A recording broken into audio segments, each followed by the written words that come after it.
Hello, and welcome everyone. We did promise you that we were going to be back, and here we are again to continue our series of debates for national parliament state. We have two parliamentarians with us, and of course, they are vying for your vote so that they can represent their constituency and represent you by extension.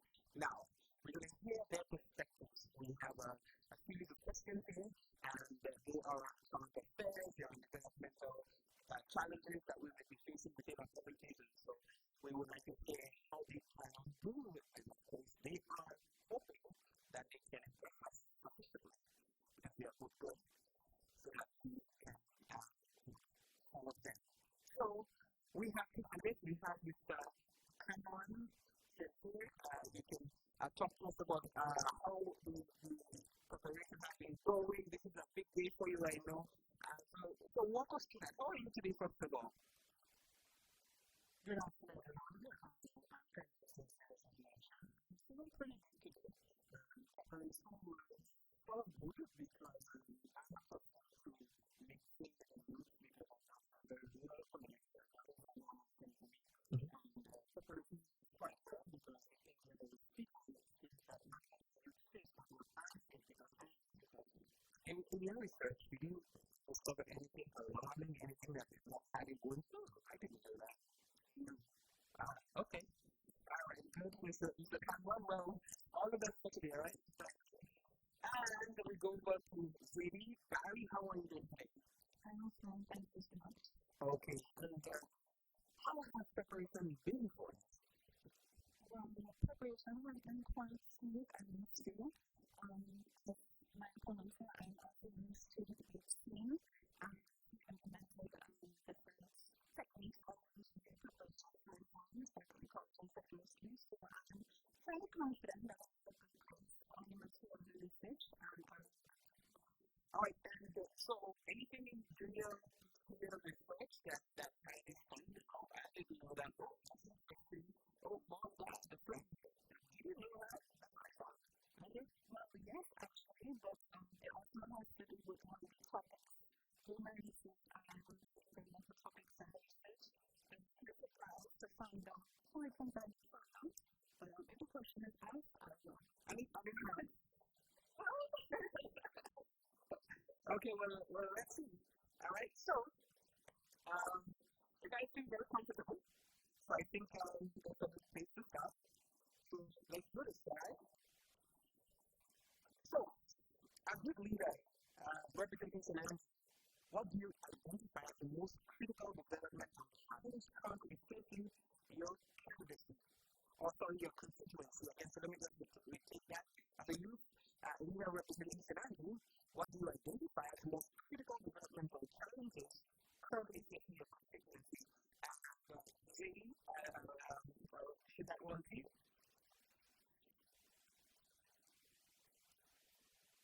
Okay, so during research, I have found that there are several developmental challenges that plague Sinai, mainly that being the poor infrastructure for society, mainly that of poor local difference and also absent implementation system as well as a lack of economic diversity. Now, just to talk on the poor infrastructure aspect of the parish, I realize, and this is a problem that has been one of contention for many years, is the poor road connections in Boston. I always complain about it. People were telling me because I was complaining about it, but it's only these days because and not only that, you have the issue where there is a lack of accessibility to the rural communities in the parish. What I would like to see happen is more investment into the road infrastructure as a whole, and what this will allow is for more accessibility to the more rural villages in the parish. This not only furthers developmental financial and approval, it allows for the public transportation system to work more efficiently throughout the parish. Thank you. Thank you very much. Thank you. I have two questions. Now, I'm still in my old age, and most of the time, when persons or parents are going to grad school,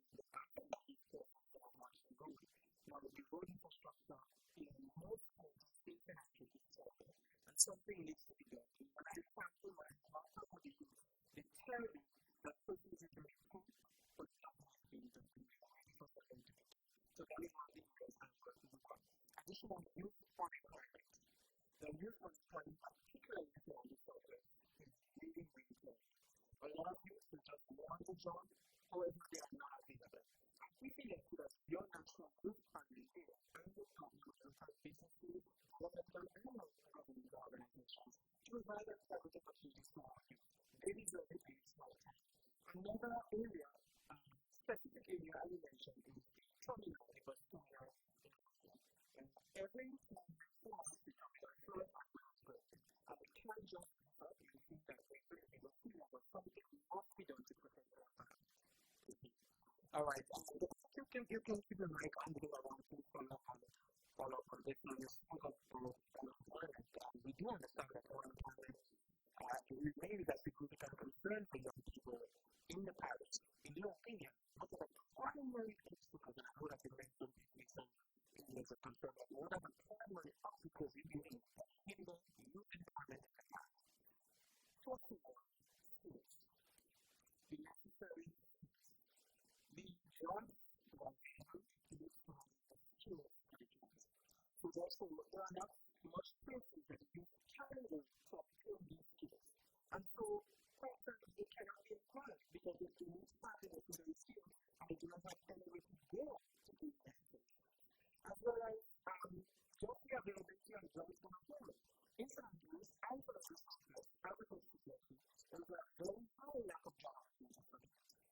We may mention that you have to be employed but when I'm helping them, discussing this, they say I would say that I think isn't any opportunity, a job or some place that is willing to hire them with you for action.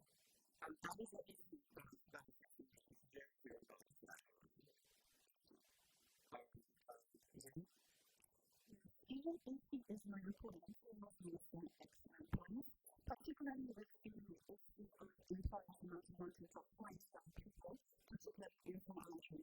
And I believe the reason for that is that there is a gap between education and employment. The current curriculum of the tertiary institutions do not adequately provide our young people with the skills that they need to enter the modern job market. So what I would like to see happen, and what I'm advocating for, is just closing in that gap on employment and education. And I think one of the things that can be done, initiatives that can be done, is a sort of public-private partnership. And this is an area that we mentioned frequently for the important that the Ministry of Education specifically should partner with local business owners to form a sort of produce a more reliable and more modern curriculum that suits the current job market trends. And by doing so, to broaden the diversify the economy in the community to not just focus on agriculture and fishing. You invest in tourism, you invest in technology, and this is what is needed in the current employment situation. Okay, just to add, I will see which one can into the security and official training in the sports program. It's part of expensive and of course, the package in that book will keep getting the same results. And as national youth financial investment, that is one of the real things that I would do. Not everyone is including English or science, they are focusing on film, or nutrition, or mechanics. They are interested in other things than the person and the body and trying to use the body. Not only everything, but explode and evolve the way you go. So I think you want to come back in?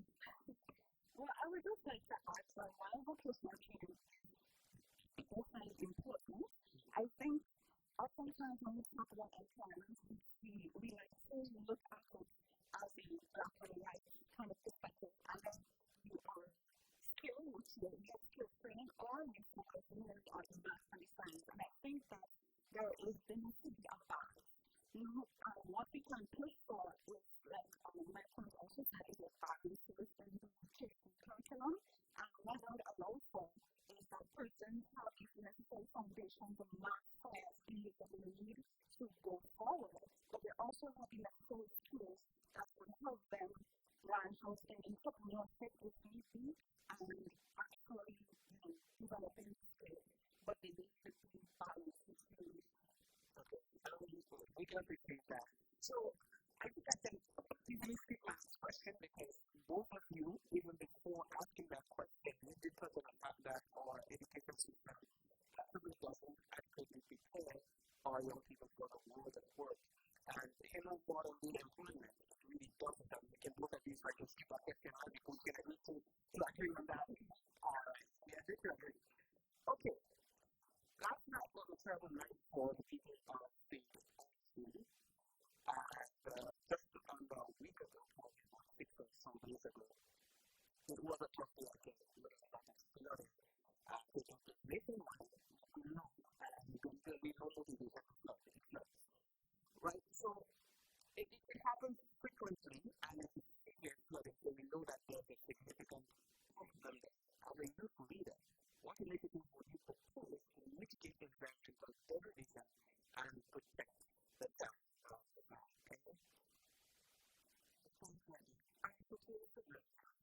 Now, last month, it was trying to through the water almost 10 to 15.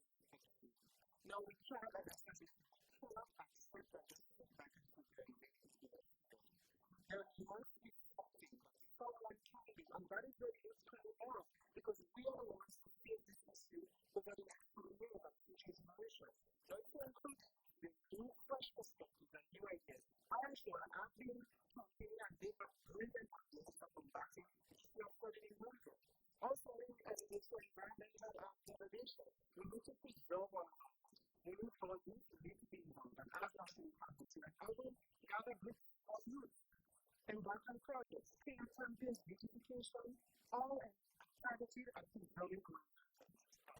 Alright, okay, so the issue of flooding in Grenville is not one that is new. Everybody knows that the local electricity is getting more expensive. So I think the three main reasons for that issue is lack of proper engineering or drainage systems and and I think that is something that needs to be addressed sooner rather than later because when you have not insufficient water runoff, this is one of the main reasons why it comes to us so often. Then you also have garbage and litter. I think that there needs to be sort of stricter penalties to address the issue of garbage disposal on the streets of Grenville. Because when you argue about proper engineering to the littering issue, it becomes even bigger than it used to be. Because when you have garbage blocking the already poor drainage systems, then also the issue of the rise of the sea level. And what we saw, what I would like to see happen, or what I would advocate to see happen, is different probably breakwater systems or changes in building codes that would sort of address the rising sea level that is inevitably going to happen in Grenville Bay. And I do hope that something is done soon because it deters business people and what their own business lazy for alcohol to get the who said that she feels like she must close her business because of the flooding that was so frequently when they vendors and so it was so often the finding their trade becomes so serious. Of course it becomes a problem and probably they would not want to go back to sound. Now, as a youth leader, what is your perspective on influences in production or the impact of their content on the audiences? As a youth leader, what is your perspective on influencers being held accountable for the impact of their content in your audiences?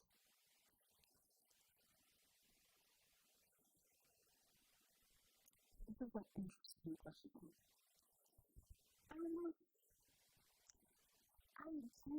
This might be a bit controversial, but I do not believe that influencers and media should be accountable for their social impact.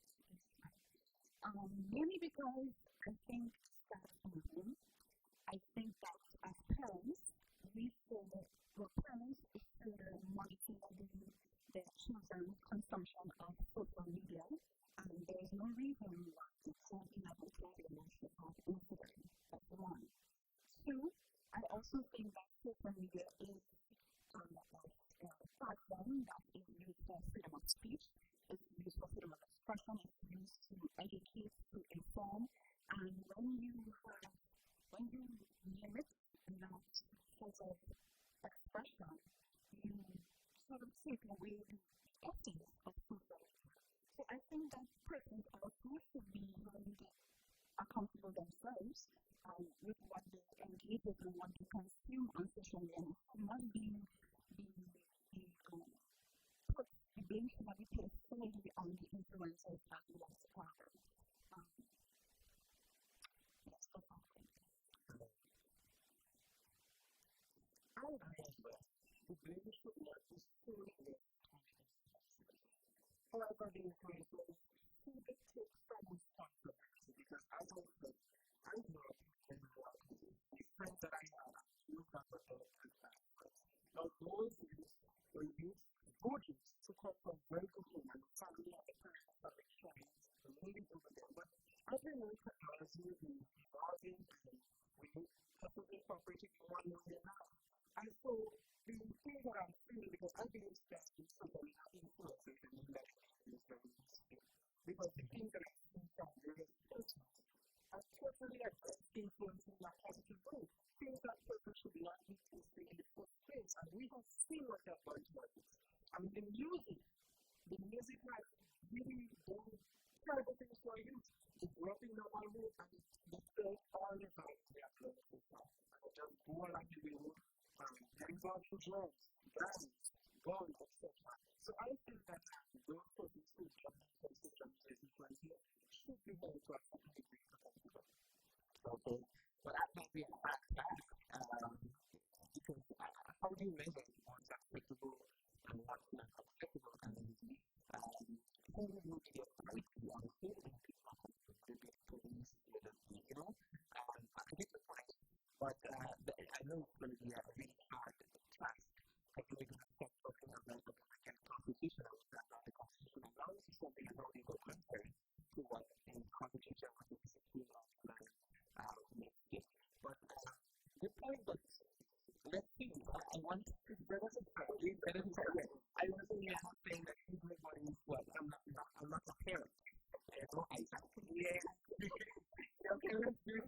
Just to add, I remember after that when I not too long ago, where Candy the lab she does not listen to children listen to her own music. So I think that says a lot about what we about I look for and also not on people putting out content. But I think it's fun. But we have to be so responsible and probably find some way to get people to do so a little more responsible because these days you see a lot of crazy stuff. Right. So social media has become a major influence across the region. I mean, look at the group of you, likely you would have leveraged platforms like Facebook, Instagram, for example, which benefit greatly from advertising revenue. However, this shift towards online advertising is pulling resources away from local media outlets. You can get in the survival of that. I'm a youth leader and aspiring youth parliament leader. Do you view this as a significant concern? If so, what measures will you advocate to protect and support local media outlets? Alright, I'll come and take examples. I want to leave this information because technology on institutions and even here, putting into the closet such as we must offer information before our local media companies can start and is beneficial. So I think that local media companies have to, for lack of a better term, keep up with evolving and modern particular social media.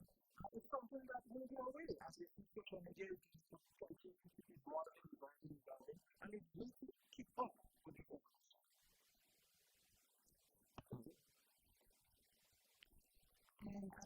fully agree with my point. I think that the negative effects on the school diversity, especially informing the general population, particularly young people, when you want to promote whether our values, this is information that we approve through social media. I don't think that this is not of a threat, but more so as an aid to I also think that in terms of the advertising aspect to it, someone can correct me if I'm wrong, but I'm pretty sure there's a decline in people subscription person who watching television on a whole.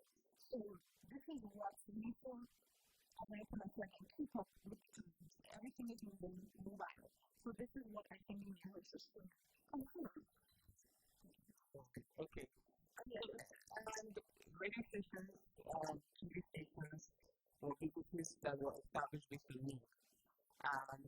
And a scientific need has been written for people to have information more accessible, more readily available as well. And so that is why you find that people are gravitating towards information because it's right there. So if there's a business opportunity for some, why not? As you are saying, is actually the traditional means of media to pick up fashion different ways, the more innovative ways of reaching its audience. All right, so folks, we talk about the pathway points in this debate. And in case you're wondering, this is the national youth debate. We are going around different constituencies, getting the opponents, getting the candidates to share their ideas, share their vision with the general public. This is a creative way of so doing. We are hoping that we can influence the actual, the parliamentarians to take the same road because what I'm getting from these exchanges is that we want to get into the psyche of your candidates and to learn them. So nothing takes you by surprise. Some people say, well, how did Donald Trump win another term in the Oval? And you know what you're getting a lot of people? Candidates want to know with Donald Trump, I know what you say is what you get. He says what he will do and do what he says. So, if we can hear a lot from our candidates in front, nothing is surprise, and we know who they are, what they stand for. So, I'm hoping that this will nudge, and we can actually take that approach because I think it's very helpful. So, we are moving candidates. Let's move on to our second round of questioning. So, in your opinion, I'm coming to this. In your opinion, the tertiary education in small developing states like Grenville is free for all youth, or should it remain accessible based on merit and economic needs? I believe that education should remain free for all.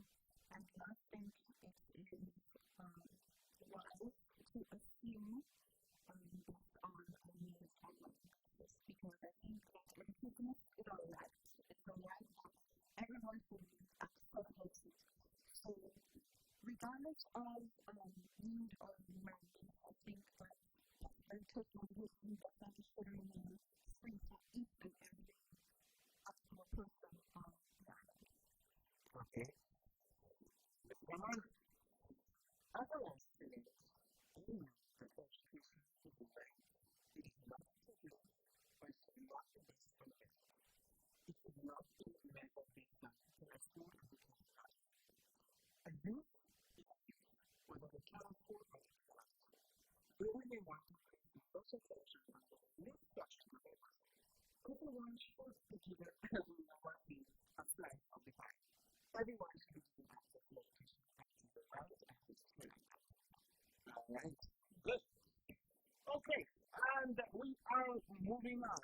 As a youth leader, would you support decisions to make mental health support a mandatory component of the school curriculum in life? Absolutely. Now, as someone who has went through school system and settlements of country, I'm a believer that mental health is extremely important. That is one area that we often forget about as a so we will make policies, etc., we implement targeting mental health components. Now, youth, sometimes, based on how we see things, we are feeling that youth are not human, but they are human. And so, most of us at a certain point in time in our life, we are feeling overburdened, we are feeling tired, we are crying alone. So, youth are human, and I absolutely advocate for mental health to be included in the school curriculum. That's not the mental and that would not change. And it's our priority to get mental health serious within this school system. Okay? Judy? I also agree. I think mental health should be mandatory within the school system. Mainly for the reasons that I think there is often a disregard of pressures of home life and environmental environmental educational stress and young people face, particularly those in the exam classes. These past 2-3 years, we have seen far too many suicides and suicide attempts among our young people. And we need to ask ourselves why that is the case and why is it that these young people feel like there is no outlet for them or there is no way for them to sort of relieve that pressure that they face and they have to resort to and then their own life is not acceptable. So I do think that by embracing mental health within the school curriculum, it not only removes the stigma attached to mental health amongst the youth community, but definitely helps us as young people to find avenues in the future and relieve that stress that we face so we do not turn to self-harm methods or methods that we feel like it's the be-all and all of the situation. And in our private school, so let's say we feel like our attempts get embedded into the curriculum. On a national level, do you believe that there is room for us to deal with in a more appropriate manner mental health challenges and concerns that we suffer with mental challenges? Absolutely.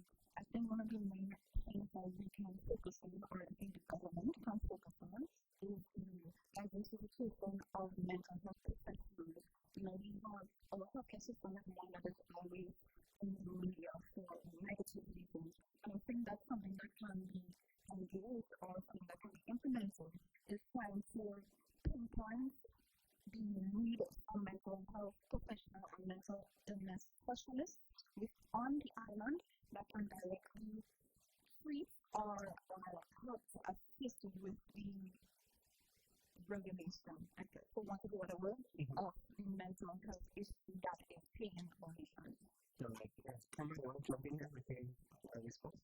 I absolutely agree. And to begin with, we would not, though we may want to integrate in school target youth to be specific, if there is a national approach, then it will be much easier to integrate in schools. Matter of fact, we can just trickle into the schools and go along with it, so that we will not have to be integrated. Now, we have to take this practice, start from the schools and then go outward into the world when you feel the society comes forward. So I agree. Okay. Alright, like I'm going to keep the mic open. Let's talk about gun violence. It's becoming a significant concern here in Grenville. What are your recommendations for controlling gun violence in our country? For controlling gun violence, we have to go back to ask the question, why are our youth becoming involved?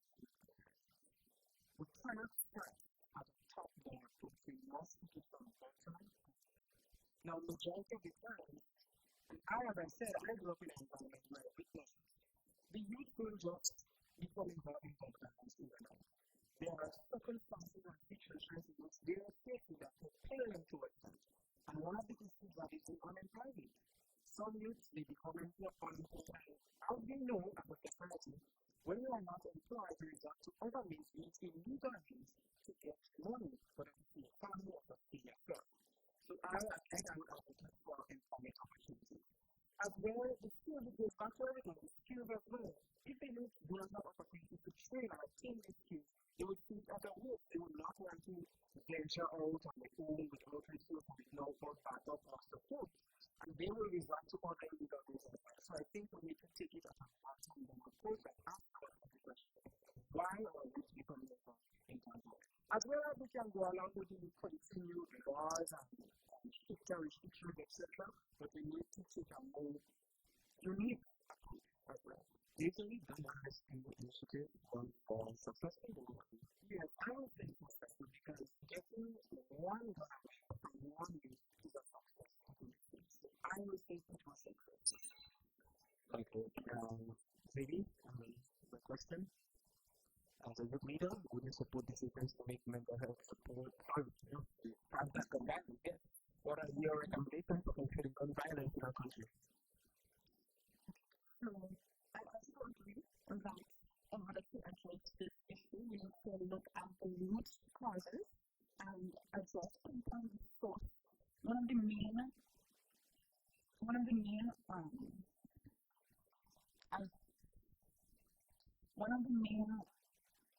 ideas that I believe should be addressed. Okay. Sorry, that's yeah, I know. It's very difficult to just try to get them to remove it from the video. So, in this scheme, let's just take a couple seconds and I'll ask the question. Gun violence is becoming a significant concern in Grenville. What are your recommendations for controlling gun violence in our country? So, as I was saying, I believe that in order to address the gun violence problem, we need to look at the root causes and pinpoint the source. So, again, the root causes sometimes often isn't things that we immediately think of. It goes back to the very beginning when it's youth that are raised in poverty, youth are raised in lesser ideal environments, and they think that this is something that they have to resort to in order to simply make a living, and that simply isn't the case. So by pinpointing and addressing the source of generational poverty and unemployment, this is one route we can take in order to address the gun violence problem.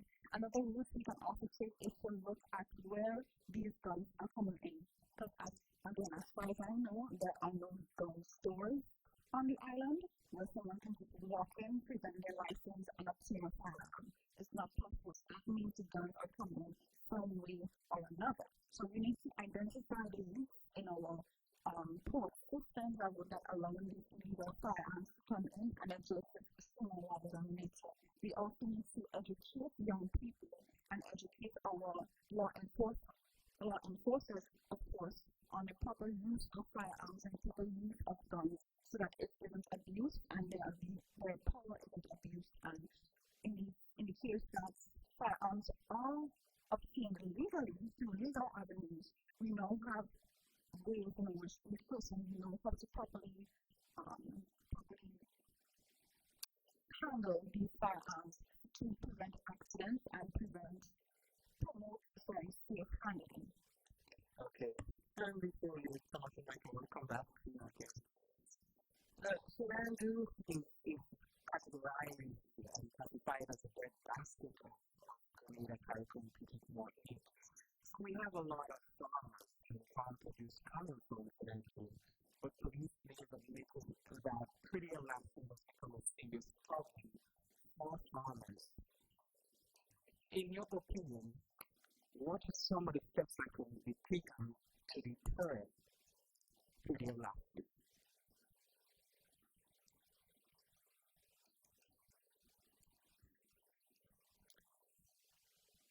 I do agree that pretty elastic is financial. One of the main economic sources, income sources in Sudan is agriculture and fishing. And I think one of the main things that we can focus on to deter pretty elastic is, of course, the implementation of stricter penalties for persons who engage in acts. I also think we can look at the implementation of technology into our agricultural sector. And this is not just for agro-processing per se, but in terms of security measures that I think we can venture into for farmers. This is something that we can look into, whether it be electrified fences or you never know, there are these possibilities are endless for farmers to be able to protect their livelihoods through technology. Okay. I also agree that we are people farming as a whole as an opponent for technology.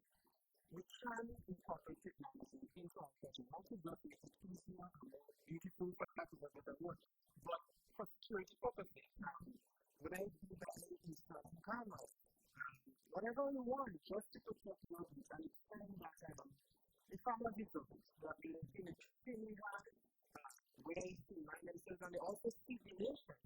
So I think that it also stricter penalties. And I think that will work really good because when you quote as a student, how to be quote and support performance in pretty rapidly, and they hear the fire or whatever, they immediately regret. So I think that if they know the penalty and the strictness of the penalty, it will prevent them or deter them from committing such crimes. So just use some more education on the Yes. for the deterrent mechanism. Yes. Okay. Maybe mention electrified fencing, and I happen to know of one man who has done that. But it could be risky as well because sometimes it ends up affecting people who are not meant to. I remember there was one lady, one man who's arrived. We were going to a lot of problems with people giving it stuff, and we took some electrified fencing, and they killed a child. Yes. A child on the way to school, and we need to shoot the child and individual communities. So the mother was stressful, and she was a complete different side of problems here. So, in our quest to, try to deter it, we still have to think about ways that it would work in a manner that we expect it to. And really, I think that's why it's so challenging for the farmers, because a lot of people try to impact everything in their residue things and things in the land and so, and that even is against the law. So it's a challenge for the farmers to find ways in dealing with this problem, but really it needs to be dealt with because it's becoming a really challenging. And you know that I hear a lot of those incidents happening from Andrew. So you guys mentioned technology, and I want to talk about artificial intelligence. Right? Technology and artificial intelligence continues to evolve rapidly. What do you believe are the biggest opportunities and challenges for young people in harnessing AI for development, education, and employment? So I have a question again. As technology and artificial intelligence continue to evolve rapidly, what do you believe are the biggest opportunities and challenges for young people in harnessing AI for development, education, and employment? I believe that AI and technology evolution have made education youth and education and social it easier for youth to develop themselves educationally. So when they go to college, etc., the workload is easier. However, one danger is that you have to continue to keep pulling on it and keep them to be independent. Those technologies there to serve them or assist them in doing things, but they have to learn to be independent and come up with their own ideas. And that is a big challenge I think that we have. We are currently having right now that colleges have to implement certain programs to detect AI and technology, etc. Because the youth do not want to be effective to depend only on AI and technology. Okay.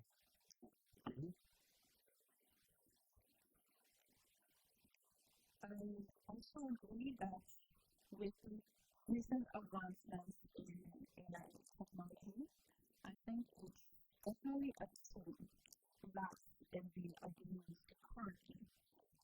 It has served its purpose in terms of providing academic assistance to students, as well as providing some creative solutions for day-to-day problems, whether it is the need assistance with writing estimates and resume, and the list goes on. But just as my point says, what can happen is that persons are becoming reliant and dependent on this kind of technology, and that's a danger because now we will continue to suffer from a lack of creative thinking and independent thinking in our society, which can harm us rather than help us in the long run. So there needs to be a balance that is struck between using AI for our benefit, but also continuing to think independently and thinking for ourselves in order to come up with creative solutions that are localized to grade. I think one of the problems we also, or I won't call it a problem, but barriers that AI faces is because it uses external sources. And usually what you would find is that when you are researching a topic using ChatGPT, for instance, you would find that is struggling to find information that is relevant to Grenada. And this is a problem because now you have students who would use the information that the ChatGPT has provided with them, and they have no idea that it's completely irrelevant to Grenada because they're relying solely on what it is that ChatGPT has given them. So I think by removing this dependency or advocating for the lack of dependency on AI, we can continue to move forward in the right direction by striking a balance between two and not depending solely on the artificial intelligence. It does give way for fixed and staff families because it's the algorithm that it's working on, and the intention of an instructor for research is so that you can get information and you can learn while you're researching. And some of the fiction or just the facts can become the truth to the people who are using that for research, and you'll be surprised that when you try to replicate the information, when you try to reproduce that information to someone, you come up as being ignorant of the fact that you will confidently talk about something you have no idea about. Alright, so as candidates for St. Andrew, most of you would have indicated that community development and youth empowerment are your top areas of interest. Maybe what specific initiatives would you introduce if you'd like to help youth develop leadership skills and civic responsibility? If you wish, I can repeat the question, please. As candidates for St. Andrew, most of you would have indicated that community development and youth empowerment are your top areas of interest. What specific initiatives will you introduce if elected to help you develop leadership skills and civic responsibility? Okay. So, not just in Southern Southwest, my constituency, but in Andrew as well, I think we have extremely talented young people in the past. It's not for a lack of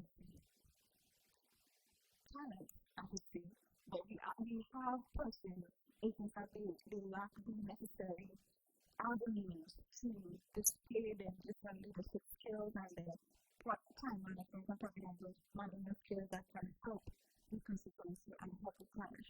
So what I plan to implement if I'm elected as youth representative is to engage young people with the importance of civic responsibility and mental, because this not only allows them to be part of something that is bigger than themselves, but it allows for the development of the constituency and the community in which they reside in.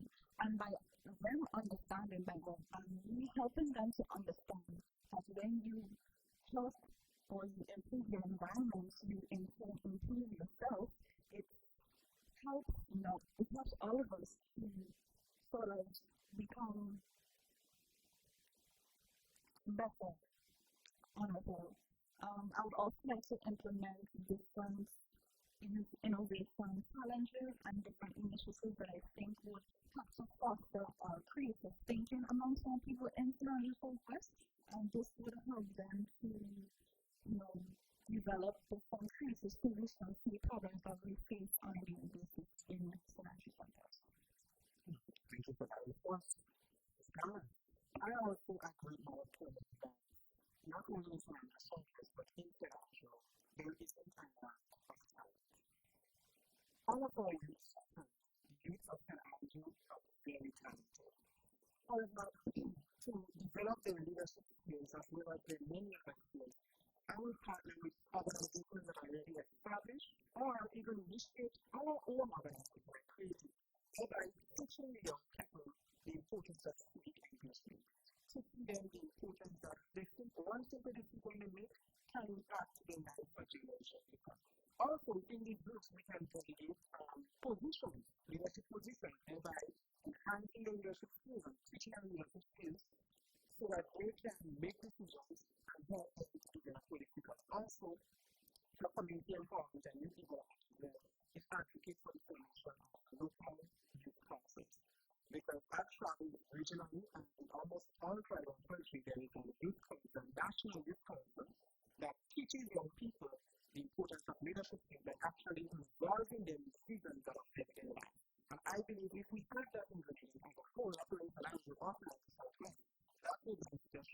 advocacy and civic engagement and leadership skills will come at almost normal to these because they are already involved in those positions in their organizations. So thank you very much. All right, we're just about winding down this debate. So Andrew is well known for its vibrant emancipation day celebrations, drawing residents and visitors from surrounding areas to join in the festivities. However, some have noted a decline in the attendance in recent years. Do you agree with this observation? If so, as a youth leader, how would you use your platform to revitalize and enhance key cultural events for St. Andrew's City? St. Andrew is well known for its vibrant Emancipation Day celebrations, drawing residents and visitors from surrounding areas to join in the festivities. However, some have noted a decline in the attendance in recent years. Do you agree with this observation? If so, as a youth leader, how would you use your platform to revitalize and enhance this key cultural event for St. Andrews? I do believe that there definitely has been a decline in the participation of the Emancipation Day festivities. One thing I would like to see happen, I think, first of all, the main issue with the decline in participation is the fact that it is no longer being incorporated and pushed in the primary stage. So young children are growing up throughout their school life not really knowing the importance of cultural preservation and cultural heritage, not just in Grenville, but in the parish in which they reside. So I think by incorporating, or what I would like to advocate to incorporate more activities into the primary school curriculum, primary school and secondary school curriculums to more so embrace or discuss the importance of cultural heritage. I also think that what we can look forward to doing or seeing is the implementation of a sort of competitive spirit, because this is what gets young people going, it's what gets young people interested in different things, competition. So by implementing different festivals in which different schools can come together and compete against each other in St. Andrews to put on dramatic displays. Okay. So different dramatic displays, art pieces, dances, slowly revolving around Emancipation Day. It fosters a feeling of appreciation amongst the young people from as little as kindergarten or preschool, because now they have a love for and they can look forward to emancipation celebrations every year because they are actively taking part in its preservation. Thanks for the response. Come on. I do agree as well that there must be a decline in emancipation participation in technologies, and as well point for it is because our culture tradition is not taught in the school. So the youth, when they reach a certain age, some of them they do not even know what is emancipation. They don't even know when emancipation is taking place, celebration is taking place in the nation, and that is quite sad. Now, if we incorporate it at an early age in primary stage and up, then when they reach adults and young adults, they will have a much more appreciation of the cultural tradition as well as the events and programs that are taking place, as well as having activities of competition, thereby making the excited open year for emancipation comes on. Also, involving them in the decision to plan the activities, putting them in a position where they can make decisions that will benefit everyone. Because if you have, and that is what we have, if you have persons at a certain age, like 21 who are planning, then they would not attract the youth because the youth believe that they do not have a faith, they do not have a voice, and they don't have to go around with everything. And also, if we're including the youth in positions where decisions are being made, then they can tailor various programs and competitions that might be taking place that will attract various groups to any competition. And so I'm glad that. All right. And you can keep your microphone. We're going into our final question. Okay. Now, as a youth leader, would you support partnerships between the government and private sector to increase the availability of affordable housing for young people in Grenville? And how important is this issue in your view? As a youth leader, would you support partnerships between the government and private sector to increase the availability of affordable housing for young people in Grenville? And how important is this issue in your view? I absolutely really advocate for that, and I think that is a very, very important issue.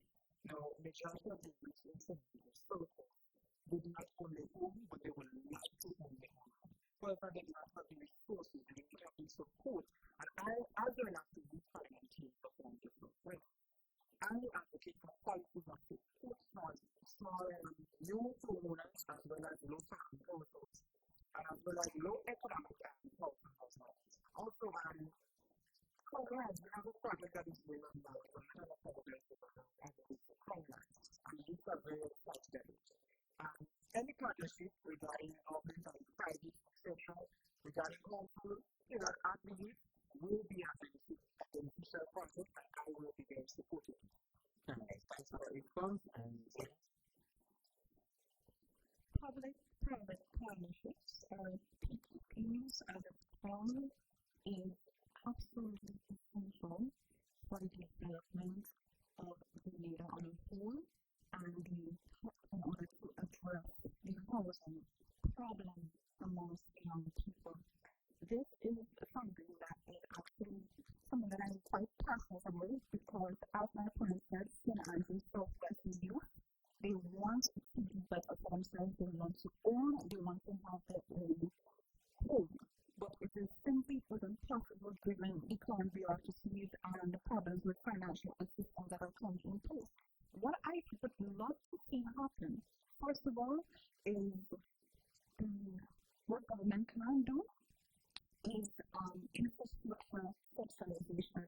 And what this would allow for is whenever you have developers interested in constructing public housing, especially in rural communities, the main problem or challenge they face is around the clearing.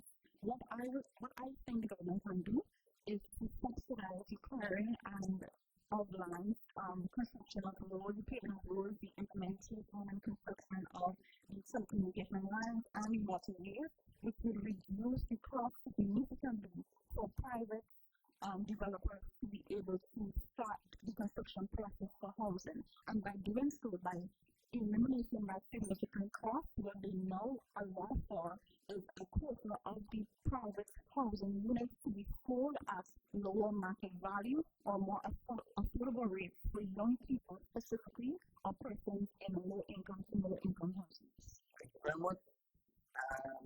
Cameron and Beatty, well done, let's give them a round of applause. And even the people online, virtually, can give them a virtual round of applause as well for their efforts here today. Great debate, candidates, and you're on the floor right now, Cameron. I'm going to hand it to you first. And this is your final pitch on this platform here to encourage your constituents to vote for you. So, take it away. Why should they vote for you?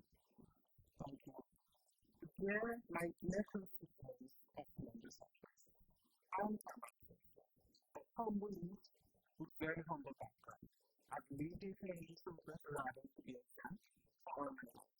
Your problems, especially youth, are my problems. I'm going alongside you, and I know time might get rough, I know it is there challenges, but the good thing is that I'm here and I will continue to be here as I'm always here. And we can work together. I believe that it is time that you get the respect you earn. The equal treatment you demand. And it is time that you are not just seen, but you are heard and you are included. It is time that you receive the opportunity, the recognition, and the respect.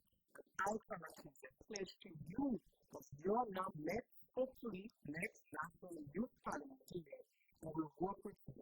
Nothing will change. And this partnership that we have formed, whether it's from Bellevue to Ford, to Munich, to St. James, to Brushwood, no matter where you are, in the block, in your homes and streets, each will continue to flourish. And ask you, I humbly ask you, place your vote for me on December 5th. Come on, Tuesday, as your next national candidate. This is our moment, and together we are going to do it. Thank you very much. Mr. Cameron, ladies and gentlemen, Cameron Sincere. Lady Barry. Hello. So, yes, my name is Lady Barry, as was mentioned, and I would love to be your representative for St. Andrews Southwest. I believe that I can serve you, young people of my community, in ways that are tailored to suit you and your needs, and to ensure that all of us have the opportunities and avenues we need in order to succeed in life now and for generations to come. And I, as someone who has lived in St. Andrews Southwest my whole life, from Brussels to Grenville to Paris to Laddie, where I currently also live right now, I do believe that I have a unique advantage in that I have experienced the challenges that different communities in St. Andrews Southwest face, and I know I have experienced it alongside you just as much. So you now have what I would like to call myself the perfect representative in order to address those needs that we all have. And by voting for me, I can guarantee that I will work hard for you day and night. I will ensure that our community and our constituency thrive, and we can call ourselves definitely the best in San Grenville. All right. Yes, Lady Barry and Mr. Cameron Sincere. Ladies and gentlemen, these are your candidates for St. Andrews Southwest. And so it is up to you now to vote for them. You have to register and then you vote for them, all right? So, good luck, ladies and gentlemen, and we take a quick break as we get ready for our next two candidates as we continue our debate sessions here today. Stay tuned, we'll be right back. Experiences. I aim to make St. Andrews Northwest a place where discrimination has no space. We all deserve of being at the forefront of our future. The time is now, because we are not just the future, but we are the present. St. Andrews Southeast. My name is Kevon George, and I am your candidate and the best choice to make in the National Youth Parliament elections on December 5th. I'll give you 3 reasons why. Reason number 1, action.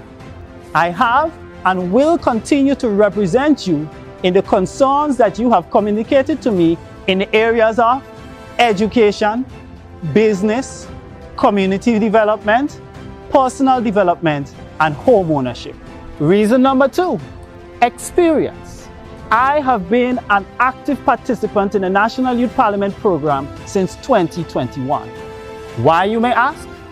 I am passionate about improving the everyday lives of our youths, and the program has given me the tools and opportunity to do just that. And number 3, no idle words. I'm a firm believer in the saying, do what you say you would do. And so, I am not here with any pie in the sky political plans, but rather simple, straightforward, and accomplishable plans. And so, St. Andrews Southeast, a vote for Kevon George is a vote for action and experience over idle words. And that is the only right choice. On the block today, in Parliament House tomorrow. Join me and let's make a difference together. A vote for me is a vote for action. Action and experience over idle words. Big Parish Youths, we are your candidates.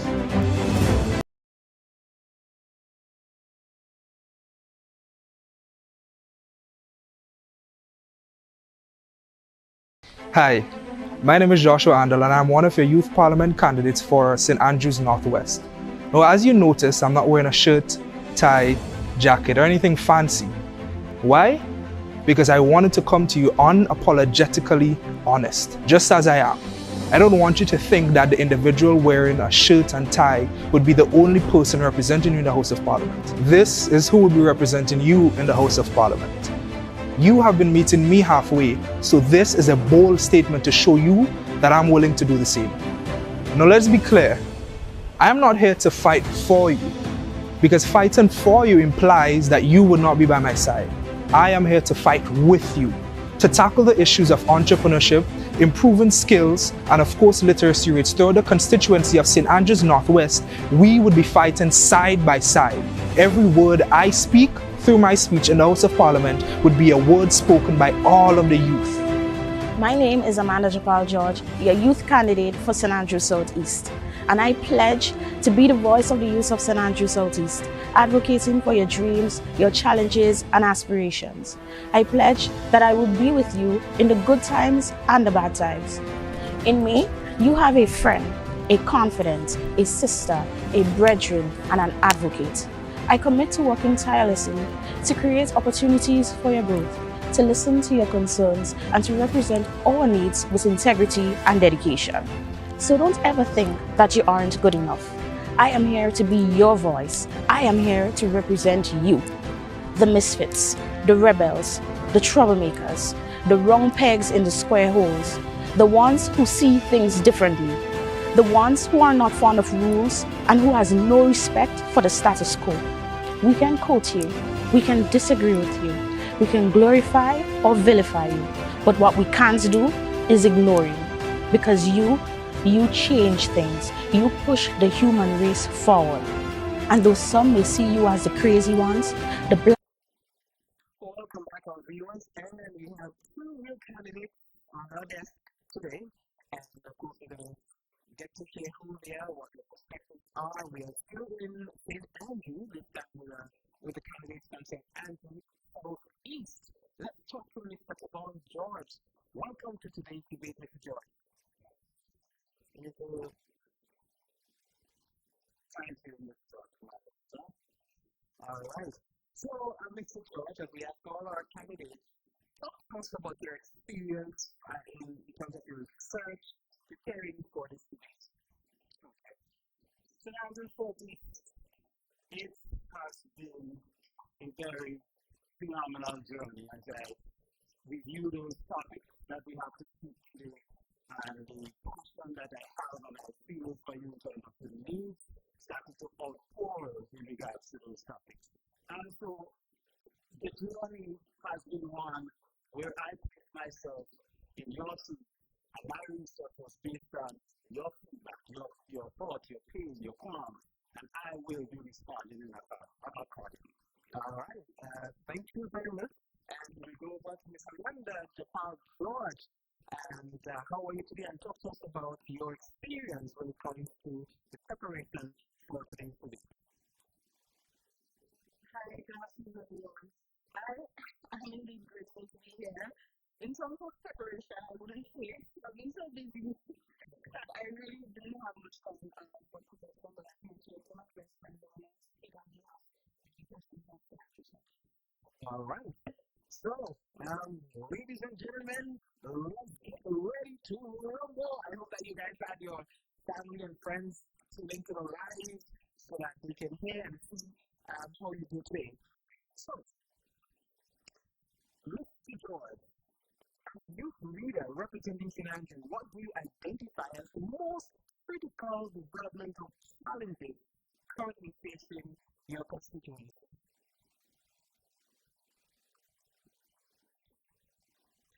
Mr. Moderator, the most critical developmental challenge facing my constituency at this point in time revolves around the businesses, particularly the small businesses. And I'm going to touch on a very recent occurrence in regards to the flooding.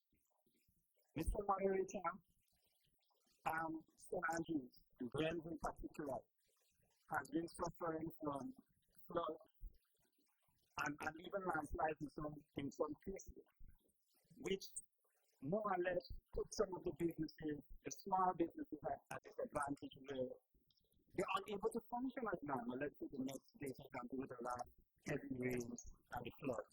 And even look at places like Grenville police station, the same place that the officers that are pledged to serve and protect our people, the station was flooded with water.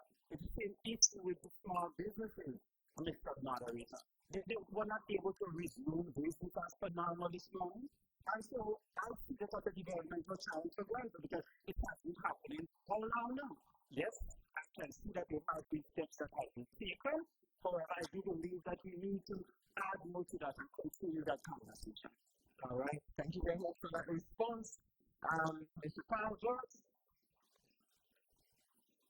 Yeah, so developmental challenges. This is not exactly a developmental challenge, but it can lead to a developmental challenge. And that is the forgotten fields that we have also there in areas like cities. So it causes the developmental challenge that it will cause is social erosion, right? And so we need to take a page from countries that have gotten the job done. Like forgotten field is a new phenomenon. The influx of it is actually a new phenomenon. So we may not get funding for research, but we may get funding for its removal. So I think we should follow Jamaica's step where they have this community-based volunteer program in which they can remove the seed of the shores. Also, we can follow up and take a page from Barbados and Mexico who have floating barriers into the water and intercept the fragile seed before it gets to shore. Right, so we can do that, and also we can convert or repurpose the seaweed that is there for biofuels, fertilizers, and in the making of construction. As a matter of fact, Mexico uses 40% of fragile seeds in the making of bricks. Right, so that is one of the challenges I see in cities and cities on it. All right. But your opponent mentioned, so clearly you oppose that this is the most critical challenge within the Constituency, but nonetheless, it happens. If given the opportunity, what initiatives would you propose to mitigate, and you've just spoken about the advocacy, but on the issue of the flooding, what initiatives would you propose to mitigate against the environmental degradation and at least to protect the general economy? I'll tell you this, if it was a very simple problem, I believe we would have fixed that already. So it seems to be bigger than what it is, right? I think some time back we had the Greater Grenville project. I think that will end here. But part of it was a consultation for the summer Grenville. We have to understand that Grenville is below sea level. So obviously it is going to study. Now, I believe in the construction of Grenville, I believe probably forces didn't believe that Grenville would have been fully developed. Right? Probably they believe that the road, they probably didn't see that cars would have been there. They probably didn't anticipate climate change. So when they brought development to Grenville, I believe none of this was on their mind. So it is a greater issue than just digging drains. I think it is going to cost us a lot. I believe it's a $1 billion project. So we need to take the problem with this thing now is government balancing the livelihood versus actual development in Grenville. So how can we relocate the cottage in Grenville so that you can fix the flooding issue? Because really, you cannot just fix the flooding issues as I mentioned by the proper drainage. So I think we need more proper consultations and then we can take it from there. But bearing in mind that it is going to cost us. It is going to cost us and it is definitely going to take a long time. But take into consideration the livelihood versus development. That is a big challenge. All right, and Mr. Joyce, you mentioned the study, you mentioned the seaweed, and we cannot ignore both as being serious concerns for St. Andrew. So I'd like you to talk to us about that issue of the seaweed. How big of a challenge do you think it is for people within the area, and in terms of mitigating against that challenge that it brings to people? What do you suggest? Mr. Moderator, the issue of the seaweed has been beaten from to give us. I'm aware that there is currently research being undertaken to review ways in which we can repurpose the seaweed and even get rid of the floodline bacteria. It is something that, like the flooding, as my opponent would have mentioned, that seems to be with us for a very long time to come. However, I do believe that a lot is being done to regulate the seaweed issue, and a lot more is planned to be done to curb the issue even more with regards to regulate and repurposing, etc. So I do believe, yes, more can always be done in every single area and aspect. But I do believe that the issue is being looked at and will continue to be looked at, and I would see it myself, right? If I may represent for international parliament representative, that issue continues to be looked at and come up with various other ways as well while working along with the other stakeholders to minimize most of the inconvenience that will come from the issue of the conservancy. All right. And let's talk about unemployment as we have the mic. Unemployment remains a significant concern for young people in Andrew Parish. In your opinion, what are the primary obstacles in the youth employment that you would like to talk about?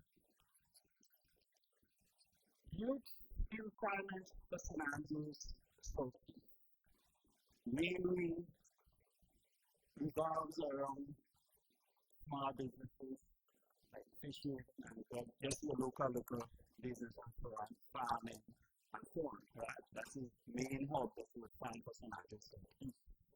And for persons who would have expressed difficulty or challenges in gaining employment, it usually comes from the lack of skills or abilities, despite some of those things.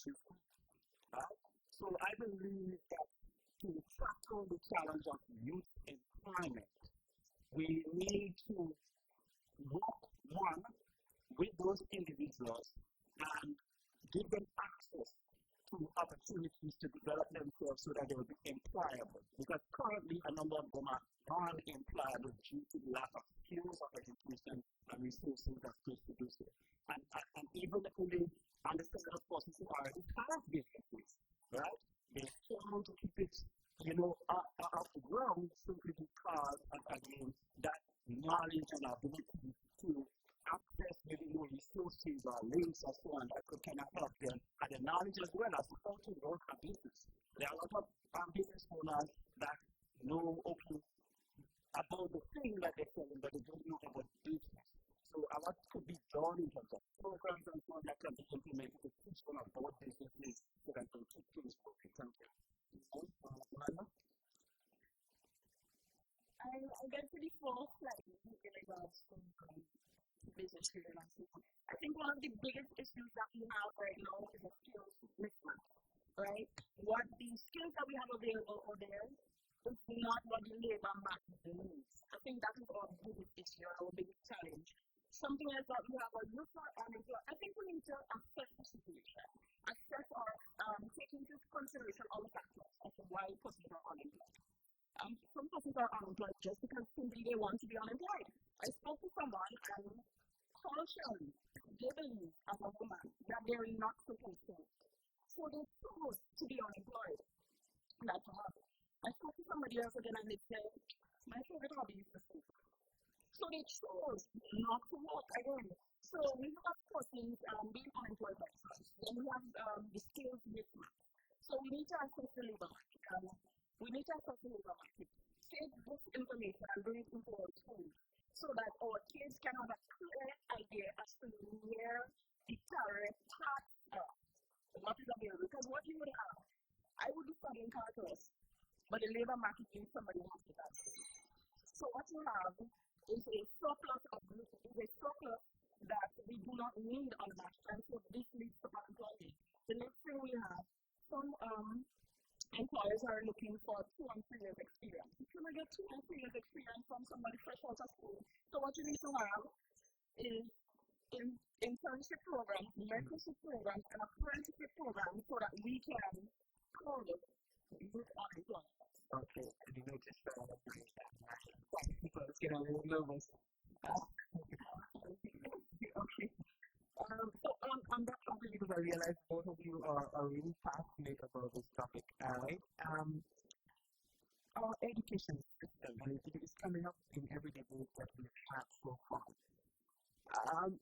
Do you believe that the existing educational system in the parish, well, not just the parish, but the need on the whole, do you believe that it's sufficiently equipped there are people with the skills that is needed for the modern day job market? And I think you were kind of like heading in that direction, Ms. George, so I would like you to continue on that. I'm not going to duck time from you for the extra that it takes, but we're going to go.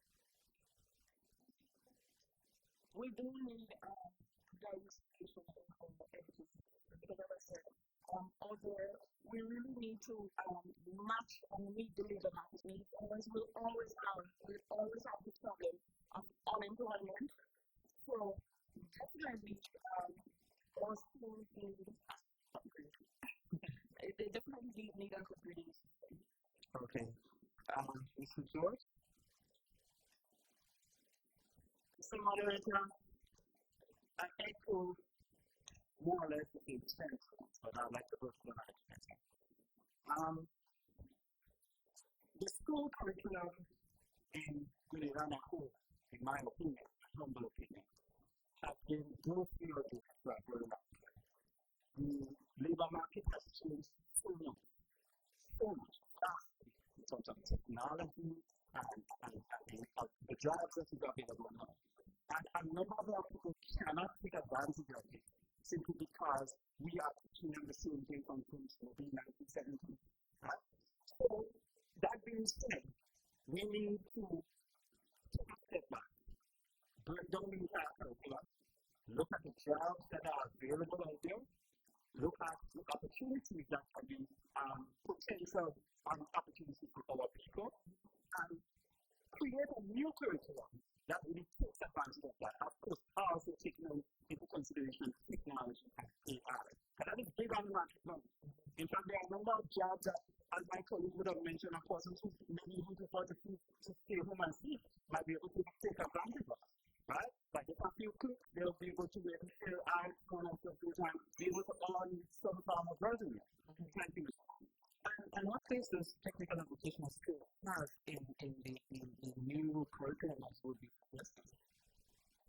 Well, I think, again, back to the same concept of the curriculum. Because we have this active view as to what education is and how we approach education, we tend to put technical and vocational skills to the side rather than involving it and incorporating it into the entire classroom. So what we need to do, again, is to renew our mind in terms of how we look at education and add all these things to it and make sure, right? So that when my children go to school, they don't have to be like, okay, well, I want to do this and that, and the school doesn't have this, so maybe I should just drop out and go on. No, it should be in a part and parcel of the entire school system. Mr. Moderator. And I do notice in school tools are critical part in your life. I see that you have your schools like your specifically designed project of the entire home in terms of catering, for one judge. Yes. And then see that your the thing up here is also handmade. Is it? Yes, it's about it. But where is that story behind it? Okay. Mr. Moderator, yes, the goal and the growth are created by two local small business clusters. And I wear them to do to showcase the talent and expertise that our young people have. The goal was created by Glenny Connor, right? It's a forest group, and the vote is created by Abigail Martin Mason, right? Two small business people who is thriving and they are extremely capable. Okay, let's give a round of applause for that. Again, an example to how skill and small businesses can really go in our everyday life. This is what I realized as you're attending this to the last question forward to Mr. George, and I guess that you have a response for it. in terms of how we can incorporate technical skills in our new program? Well, I definitely agree, because that is one of the key highlights of the assessment review of those technical and vocational skills always rises up to the top. I mean, everybody's building houses, so many plumbers, many electricians, so it is definitely an area where we need technical skills. All right, so ladies and gentlemen, online, we've been firing on all cylinders today with our candidates, and those of you who are wondering, we are talking to Mr. Ron George, who is from the Constituency of St. Andrews Southeast, and we have also Ms. Amanda George from the same constituency. They're presenting to us their plans and their, their ideas. So, of course, when it's time for voting in December, that who it is that we are voting for. Now, earlier I asked, and I'm coming to Mr. George again, I asked the other candidates about leadership. As a youth leader, what is your perspective on influencers being held accountable for the impact of their content on young audiences? Again, we move over to social media and technology. As a youth leader, what is your perspective on influencers being held accountable for the impact of their content on young audiences? Mr. Moderator, I believe this is a question that not only falls in it's not solely the responsibility of the influencers themselves, right? But that is the question that we should be answering as a society. Because influencers also come from our people in society. They get that belief that they can portray certain content to our young people. They become the same demands from our society. So I believe that we should look at the whole concept of where we stand in terms of morals and values and so on, and try to inculcate that into our everyday culture as a people, right? And send the message that, okay, we want positivity, we want forward movement, we want proper decorum, right? We want modesty, if that is what we want. But the message is, whatever we want out there, we have to preach it nationwide. And then that would influence those individuals who also provide content. Because if we as a country were uncomfortable with certain content, they would not feel comfortable producing it. They would not feel comfortable bringing it out to all young people. Right? Okay, point taken. Amanda? Sometimes I wouldn't necessarily say that they will not feel comfortable. Because we have a mind on their own. And regardless of what, because we realize we have a prison. Doesn't matter what you say, people do things and they go to jail. So people have a mind on their own. I do believe that influencers need to be more accountable. I think the country needs to have some form of regulations.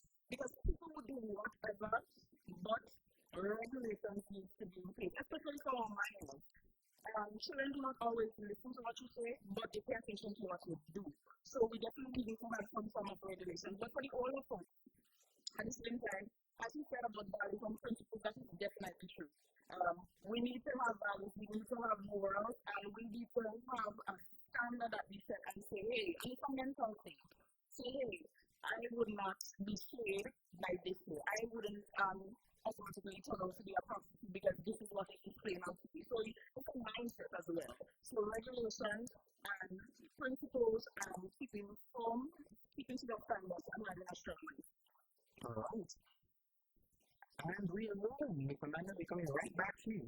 As technology and artificial intelligence continues to evolve rapidly, what do you believe are the biggest opportunities and challenges for young people in harnessing AI for development, education, and employment? As technology and artificial intelligence continues to evolve rapidly, what do you believe are the biggest opportunities and challenges for young people in harnessing AI for development, education, and employment?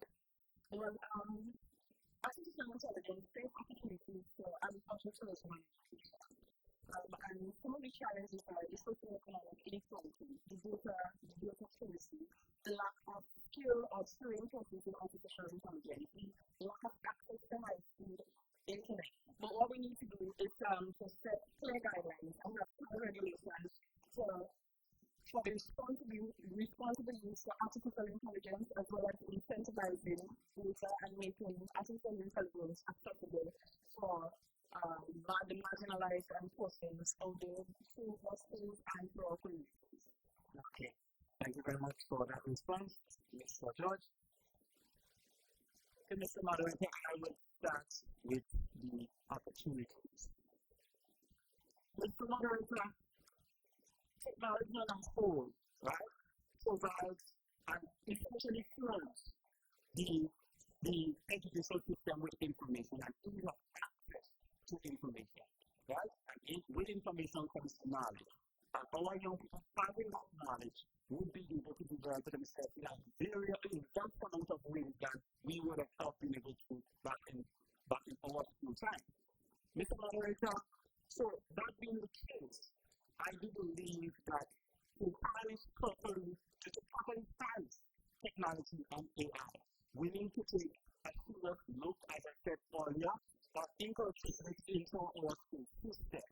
That being the case, Mr. Moderator, looking essentially at how we have our school systems now, we need to start to break down some barriers that more or less restrict the use of technology within our school system.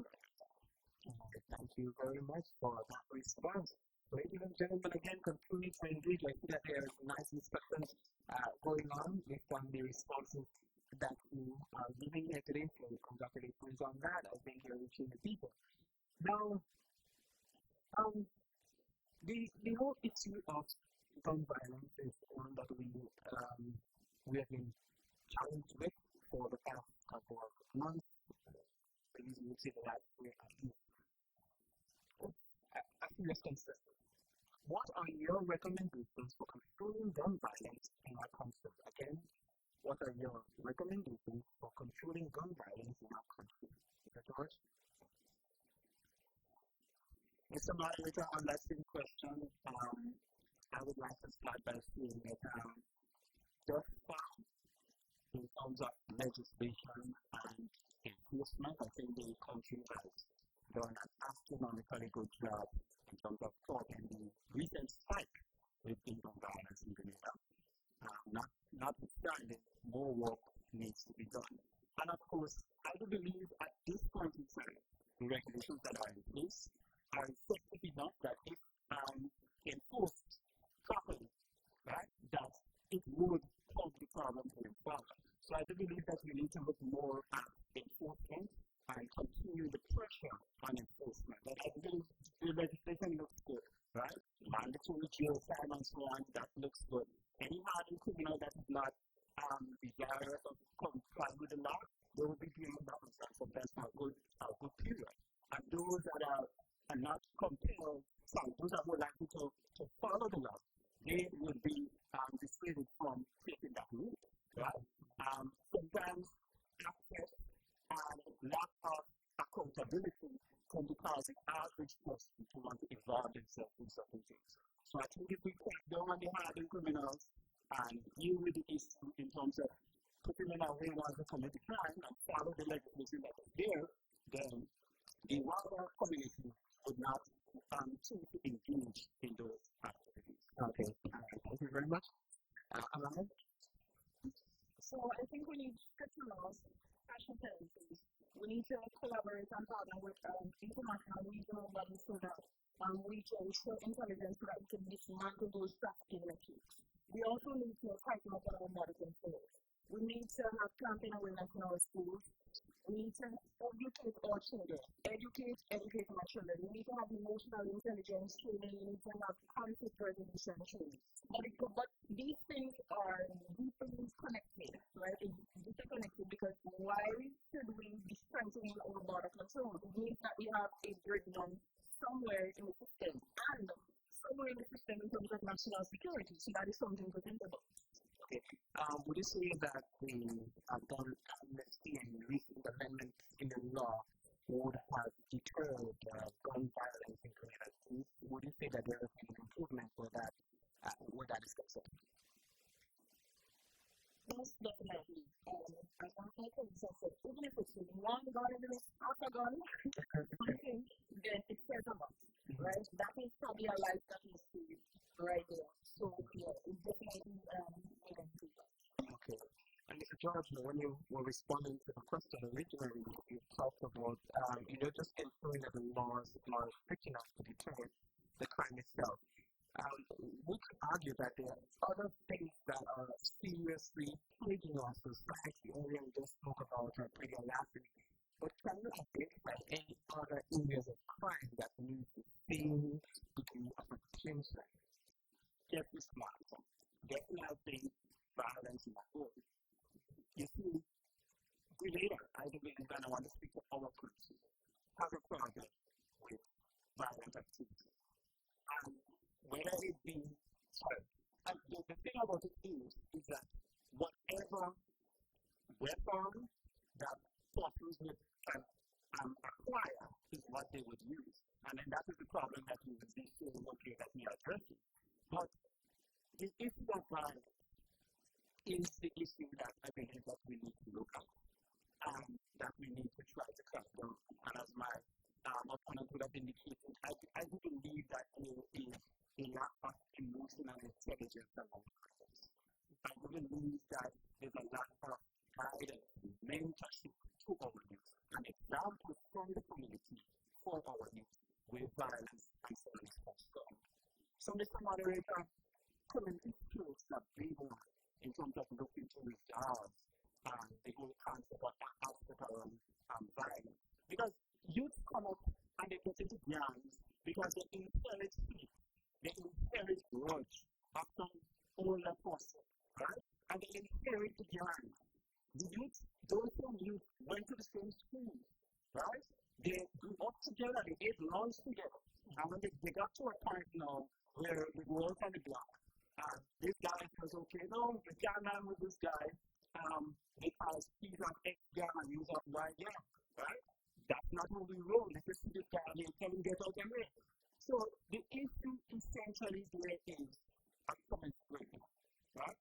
And because of that community breakdown, there is no pub for young people to be able to be nurtured and directed in the right direction. And so that violence, and of course, we also have super issues. We can't look past that, right? In poverty, we don't like to look at that, but it's very present in Grenville, right? Abuse and so on. And so you have that kind of anger and aggression from young people simply because of the existence, right, of these elements. And of course, lack of counseling, lack of mentorship, as we have mentioned earlier, right? To really instill these values and help them to have an avenue to really offload the things that they would be feeling at that time. Thanks for that. And Amanda, I want to send the same question to you.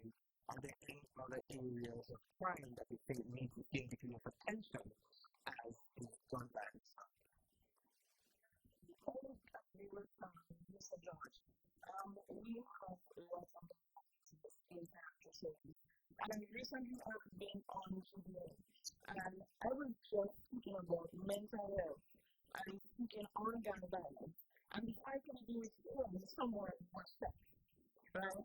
So this is something that is very dear to my heart. And if you have kids, you would think of that as well. That one day your child may not come home because of gun violence. But it is a deeper something. And if you notice, all our issues is very deep. And it's close to home. And so right away, what we have to do is identify the problems. What are the causes? What are the issues of gun violence? What is the main issue of gun violence and the fighting and stuff? Most of the time, it comes from home. So I think we need to have more awareness campaigns. With everything you know, you definitely need to educate our children. Because education is the backbone of our society. And if they're not educated, some wouldn't make the right decision. So we definitely need to educate our children. We definitely need to have these campaign awareness, and we definitely need to find the main issues because right now what we're doing is putting a bandage over our wound when we're not actually fixing the problem. All right. And you can keep your mic open because you mentioned something that I'd like to touch on. In terms of the importance of mental health among the youth, do you believe that adequate support systems are in place in Senegal, for example, to improve the mental health and well-being of young people? If not, as a youth leader, what can we expect from you in terms of advocacy to address the issues of mental health among our youth? Absolutely not. We have no system for mental health assistance. And I think that is something that I want to advocate heavily for. Because as I said, we're pushing so every constitution, every village had the same issue. Mental health was at the top of their list. And the thing is, sometimes we think of mental health as crazy people. And sometimes when we hear mental health, we think about spiritual distress. When really simple things can cause us to have mental health issues. COVID-19, we were home, people were depressed, depression is a part of mental health.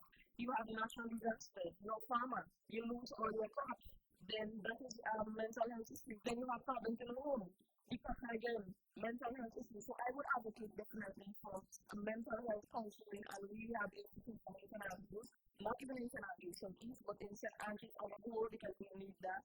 But I think we need to take a page from the book from countries that have gotten it right.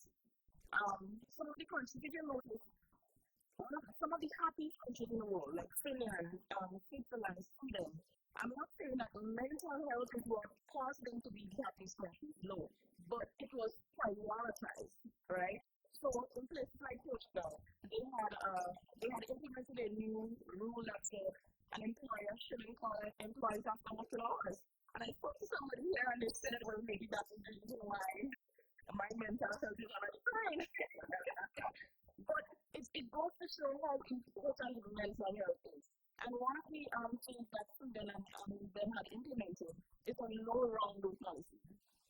Meaning, so they integrated education, the business system, and the health system together. So you can walk into your business, you can walk into your school, you can walk into any health institution and can get the help that you need. These are the things that we need in Grenville. Thank you very much. Mr. George. I can only agree with Mrs. George on that, in that the leader has almost zero access to proper mental health support for our people. I'm going to take up time, I don't want to repeat a lot of what you said. But what I would add is that we can utilize the same technology, right? Focus on the devices all the time, right? And people go through things that they would not speak to, that they may not be willing to speak to face to face with. But if they have some form of online platform, some form of online access, so maybe a counselor or somebody that they'll be able to upload to and so on. I do believe that it will go a long way. And I'm speaking from experience. When I was younger, I was suicidal, right? And also an introvert. And so I was not open to say, okay, I want to go and speak to someone, right? But if it is easier as well as I have to face-to-face meet somebody, I would take this opportunity to try to communicate, right? And in a lot of ways, the advancement in technology has helped me, right? To be able to get from one time to the next, where now I actually see a purpose of living life and so on and then going forward. I'm just saying all of that to say that in addition to what Mrs. George would have said, that we need to look at all the other resources that we currently have, right? To add to that conversation as to how we can reach young people and improve their mental health. All right, we're moving on nicely.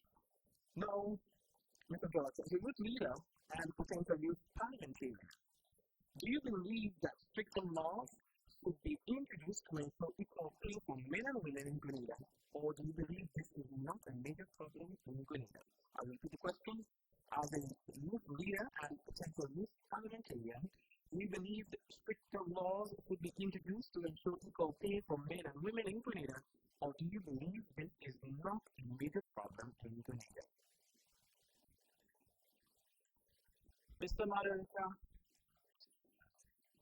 I do believe that it is a problem that exists in Grenada, along with a number of other discriminatory problems or challenges. But the concept of stricter laws, and this law in itself could resolve everything. We might not have a law for every single thing that we would face, right? I do believe, Mr. Moderator, that I believe the culture, it is something that is more simple in the culture, the mindset. And again, I'm a big person and focusing on the younger generation coming up. So I believe that mindset, that culture of this gender is better than this gender is more useful than this gender, that needs to change. Because it's not a lot to say, okay, I'm going to, you understand where I'm coming from. I do believe that it is something that we need to inculcate into our people. Like, some of the biggest issues with Grenada is the culture. We are tough people. And we need to look at those cultures and change it. See if we can reform the mindset of our people so that we view things differently. Not everything will be taken place. Okay, thank you very much, sir. Amanda?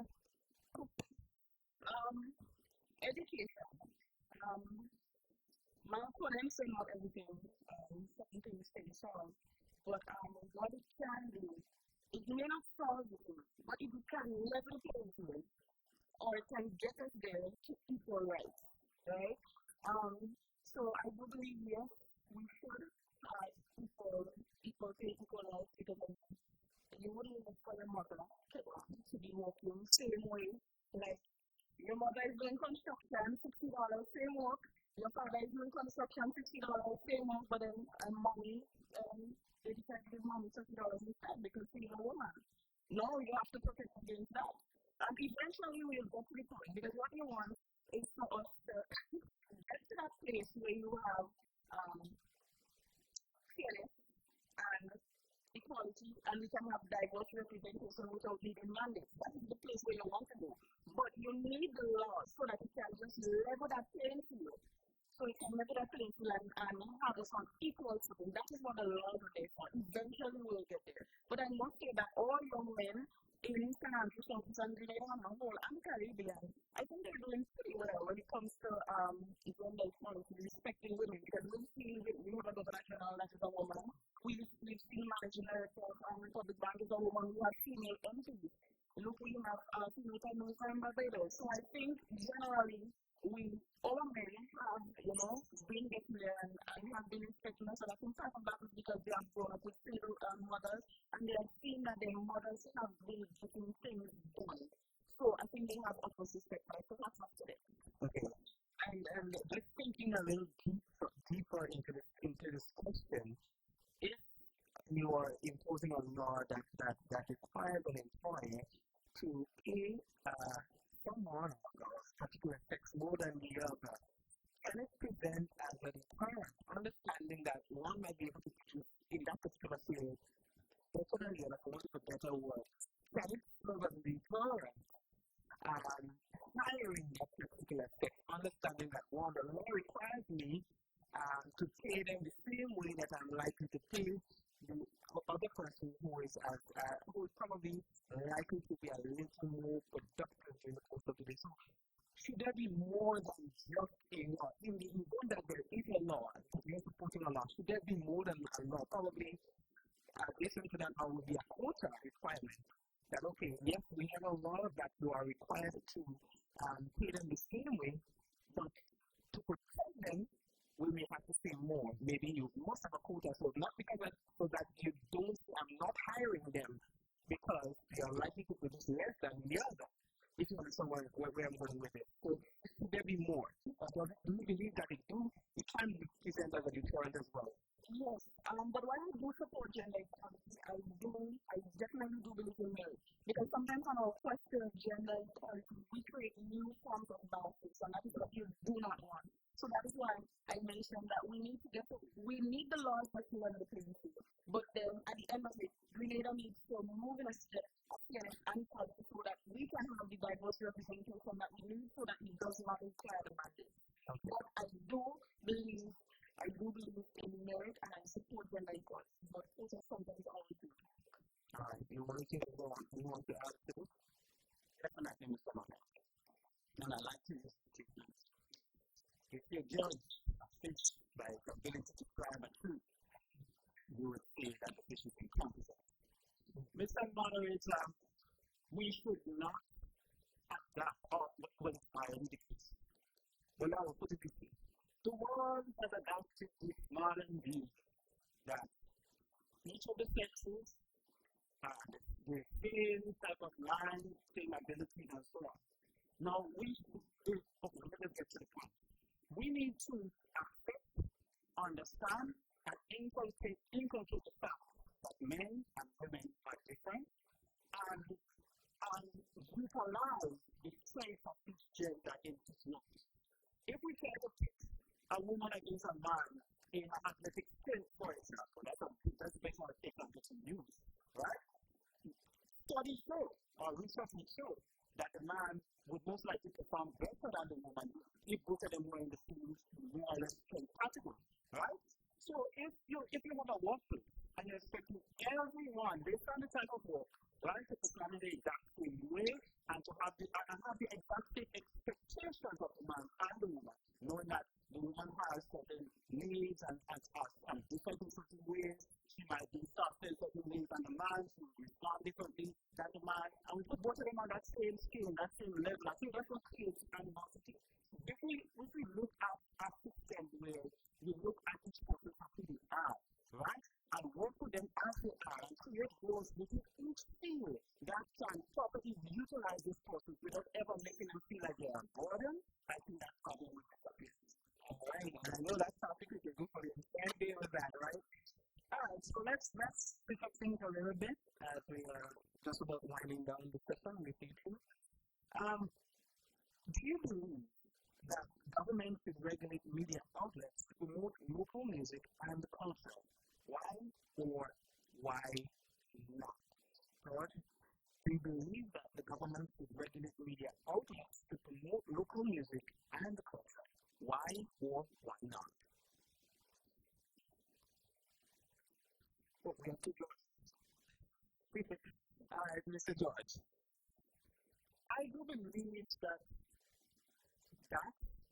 amongst other things, can be a consideration. I'm a person that's passionate about culture. And so, the conversation I would like to have in regards to culture is overall by everyone, right? The whole concept of seeing it that we need to just depend on the media outlet to really sell our culture is more or less taking away from the responsibility of the country as a whole. But yes, I do support the concept that we should allow them to have some level of value and responsibility in terms of showcasing and selling our culture and everything. But it's a broader issue where we need to try to sell the culture to everyone in a small way. Okay. Okay. Do you believe that government should regulate media outlets to promote local music and culture? Why or why not? Oh, definitely. We should have regulations in place that we can showcase our own people. And in terms of culture, you want to continue. Like, so definitely we should promote, as Mr. George said, our culture. Sorry, you want me to repeat the question? You really need my question. Alright, so yes, do you believe that the government should regulate media outlets to promote local music and culture? Why or why not? Definitely, it is something related so that we can promote our culture. Any chance to push our culture is great because we can eventually branch out into things like heritage tourism, and we definitely need to preserve our culture musically. Um, a lot of persons are not aware that stuff has happened, or well, I wasn't even aware of that until recently. So I think having that included or having really things like that so that other persons, younger persons like me, can be aware of it and can be part of it, I think that's great. Okay, and to continue on that topic, San Andreas is a home for many talents, Mr. R. So, San Andreas is a home for many talented artists and musicians. In your opinion, is the rise of soca music internationally overshadowing other important genres like calypso?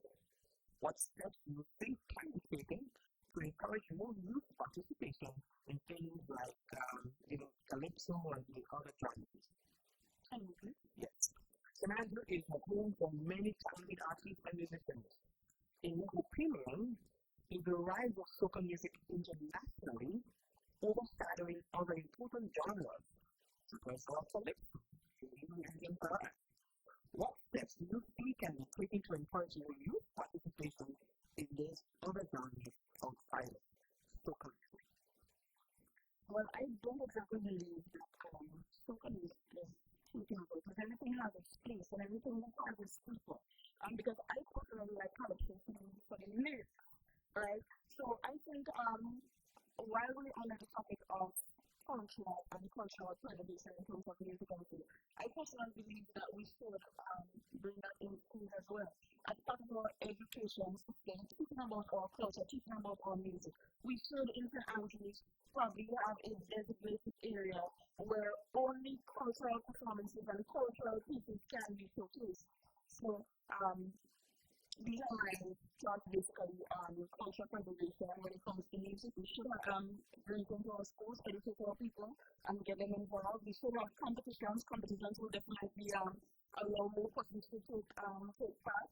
And persons like me would definitely love lyrics. We'll be sitting there and listening to that, and we definitely should have our own space where we can be free to express our culture musically and any other way, whether it be exhibitions or art and so forth.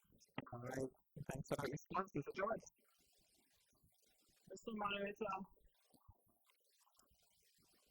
Generally speaking, the more popular genres of music will definitely get a little more bored, a little more today. But I wouldn't say that it's overshadowing, as Ms. George would have indicated. Everything has its place. Now, if you want to create an environment where more people prefer the other different genres, then we have to put in the work, right? I remember when I was in primary school, the very first time I swam on a stage, one of the teachers took that initiative and started writing poetry for some of the students, right? And he wrote them and gave them the opportunity to sing. And I took one and I could sing them. I can't wait to I don't want to go into the lyrics, but yeah. So he wrote those songs and he gave us to sing. And from that, I developed a passion for the calypso, right? So if we want to create that buzz, that love, we need to start to inculcate into our people, like I said, that cultural seed that comes for the entire day. Okay, sir. All right. And final question now. Amanda, how do you plan to use your platform if you are elected as a national parliamentarian to support young entrepreneurs in your parish with limited access to funding and resources? Again, how do you plan to use your platform if you are elected as a national parliamentarian to support young entrepreneurs in your parish with limited access to funding and resources? I think being organized with a program called Youth before, so I think as a youth candidate, the most important is to advocate. And advocate advocating and collaborate with places like GIDC, the Development Bank, so that we can have microloans for corporate enterprise, but also we need to be conscious that sometimes corporates may have an idea, but they do not have the business skills and the business knowledge. So I think we need to incorporate that as well. So what I would do is to have training for business skills, business knowledge, financial literacy, in terms of assisting with payment or money, definitely look into getting grants, and definitely look into collaboration, as I said, with GIDC and Grenville Development Bank. Okay. Mr. Moderator, don't say that despite not even being elected at this point, I have in some way, shape, or form, I attempted to perform that role for my constituents. And I'll break it up. And when I was speaking to my people, St. Andrew said, I have and will continue to meet you where you are, hear your concerns, and seek out the relevant assistance, whatever it may be, whatever niche area, and I will continue until I get results and return to you when I have something tangible. This is a huge part of my manifesto, Mr. Moderator, and it goes past the whole concept of the youth parliament program in itself, because we are here as just advocates, and also to create and implement programs, etc. But I'm going a step further. I'm going to meet you, my constituents. I'm going to hear what your concerns are, what your needs are, and I'm going to go out and find sources, find resources, find help, and bring back something tangible for you. This is my promise. Okay, I will end today's debate and give our candidates a round of applause, please.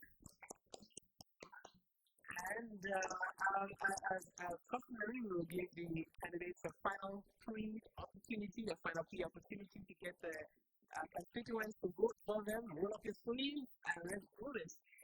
So George, you can continue from where you left off in convincing your constituents as to why you're the better choice for them. So as I said, my name is Kevin George, and I am the best choice to become a national youth parliament elections on December 5th. And you know my slogan, action and experience over either words. The action part is what I have been mentioning. I would meet you where you are. I would record your concerns, and I would do all good and find and seek resolution and come back to you. And that's not just limited to you as a youth. Because if you're in a household with others that are not youth, but you are dependent on them, and they do not have the resources or the know-how, then you are to suffer. So I would help them, because helping them will help you. Right?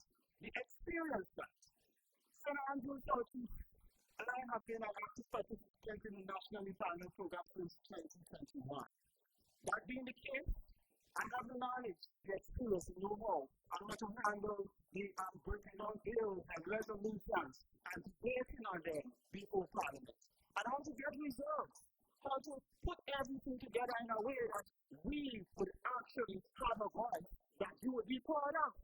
That St. Andrew Southeast should be up here and not below.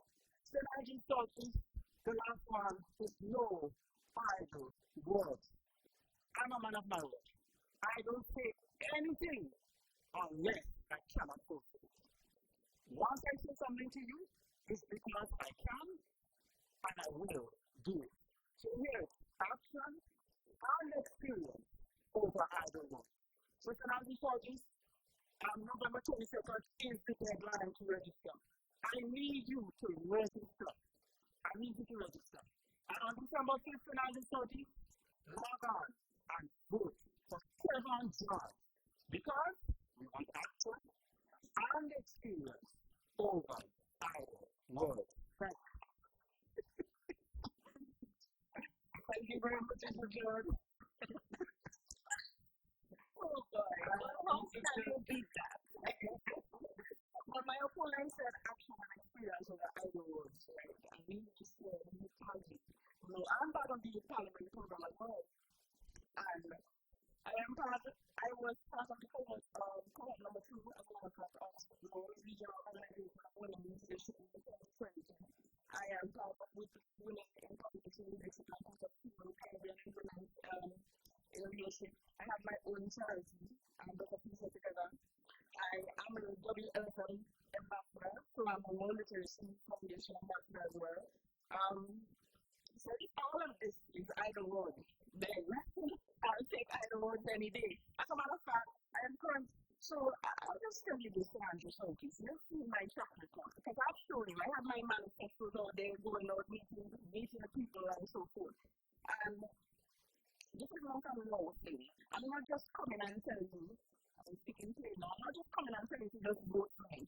Vote for me because you have seen my track record. After there, I led a team of youth that we went out to St. Patrick's and we replaced youth and houses. I normally give food bags every year. I'm currently working on an agriculture project with the Northeast Agriculture with Technology and Personality School. Not only that, it was technology and entrepreneurship. And at the end of the day, we're going to have a farmers market, and then the kids will leave with nothing less than $500 in their pocket. We're teaching them financial literacy, we're teaching them business. So if all of these are idle words, then I'll take idle words any day. So I have been part of my constituency from day one. In my village, I've been good with everyone, and I just see it. We have community engagement, and some of the biggest political forces, NMP and NDC, usually come up because I'm good with everybody. That is the community building that you want. That is the community building that we want. So we're not just going out for some, we're going out for everybody, right? So all I'm saying is this. You see my track record. You know that you can depend on me. I intend to represent all needs, not just your needs, but all needs with integrity and dedication. I'm not here for the persons in high places. I'm here for everyone, the misfits, the rebels, the roundheads, the square holes, and the ones who see things differently. Because the people like you and I who think we can change the world are the ones who do. So I will be with you every step of the way. I have been there before, and I will continue to do so. Okay, all right. Ladies and gentlemen, let's give our tickets a round of applause. Let's see a lot of firepower in the end there, but at the end of the day, we can only have one judge representing the Constituency of St. Andrew Southeast, and on December 5th, we will know who that judge will be. All right, thank you very much. We're calling this segment George. We'll be back shortly. Thank you.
Welcome back, viewers, and we have two new candidates on the desk with us as we are going to get into their heads to understand their perspectives, their ideas, their plans to develop their constituency, St. Andrew Northeast. We head over to Mr. Emerson Caliste and say welcome to today's debate. Hi, good evening, everyone. My name is Emerson Caliste, Youth Parliament Representative Candidates for St. Andrews Northeast. All right, and let's go over to our second candidate, Carrie-Ann Marast. Welcome, Carrie-Ann.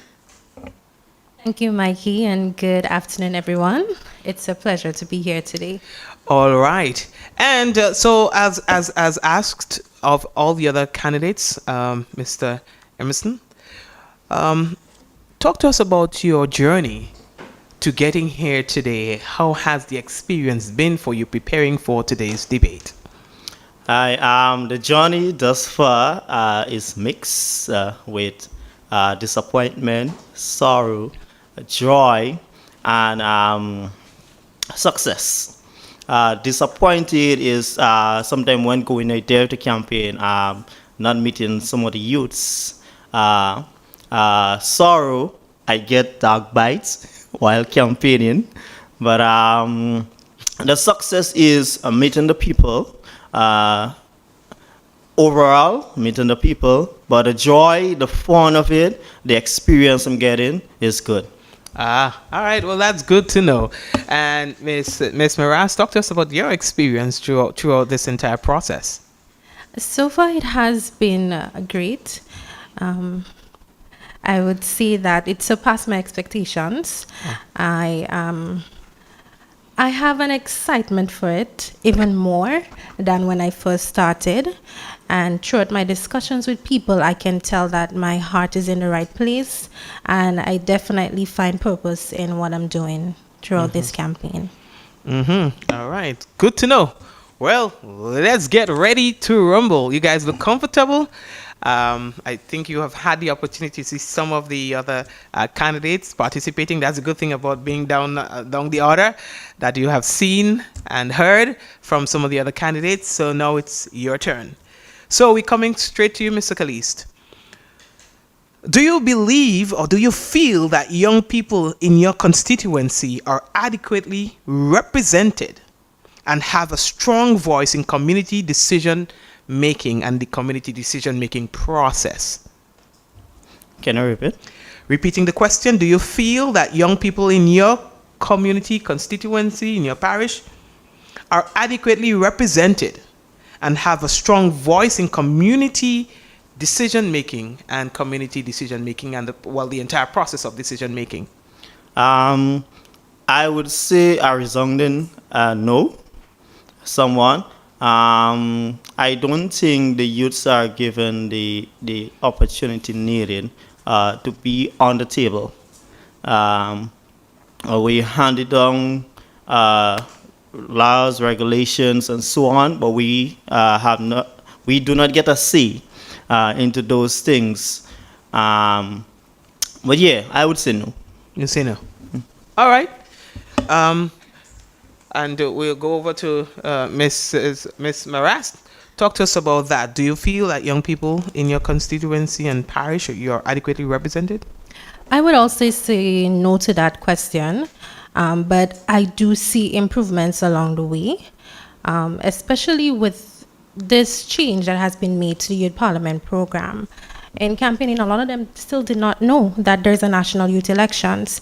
And when we got to speaking about the things that I think the community needs and they would share their needs, it shows that this program is on the way to changing the youth voice and the youth representation in our communities. So I am happy for that. That is a good start. As well as the youth talk that we recently have as well. That was a way of bridging the gap, and I do anticipate that there will be more of that. But as of right now, it is no, but I can see steps being made to improve on that. Okay, and so since you're paying attention, I'll give you that next question in terms of what specific facilities or programs do you believe are missing? Because you're saying you're getting there, but you're not necessarily there yet.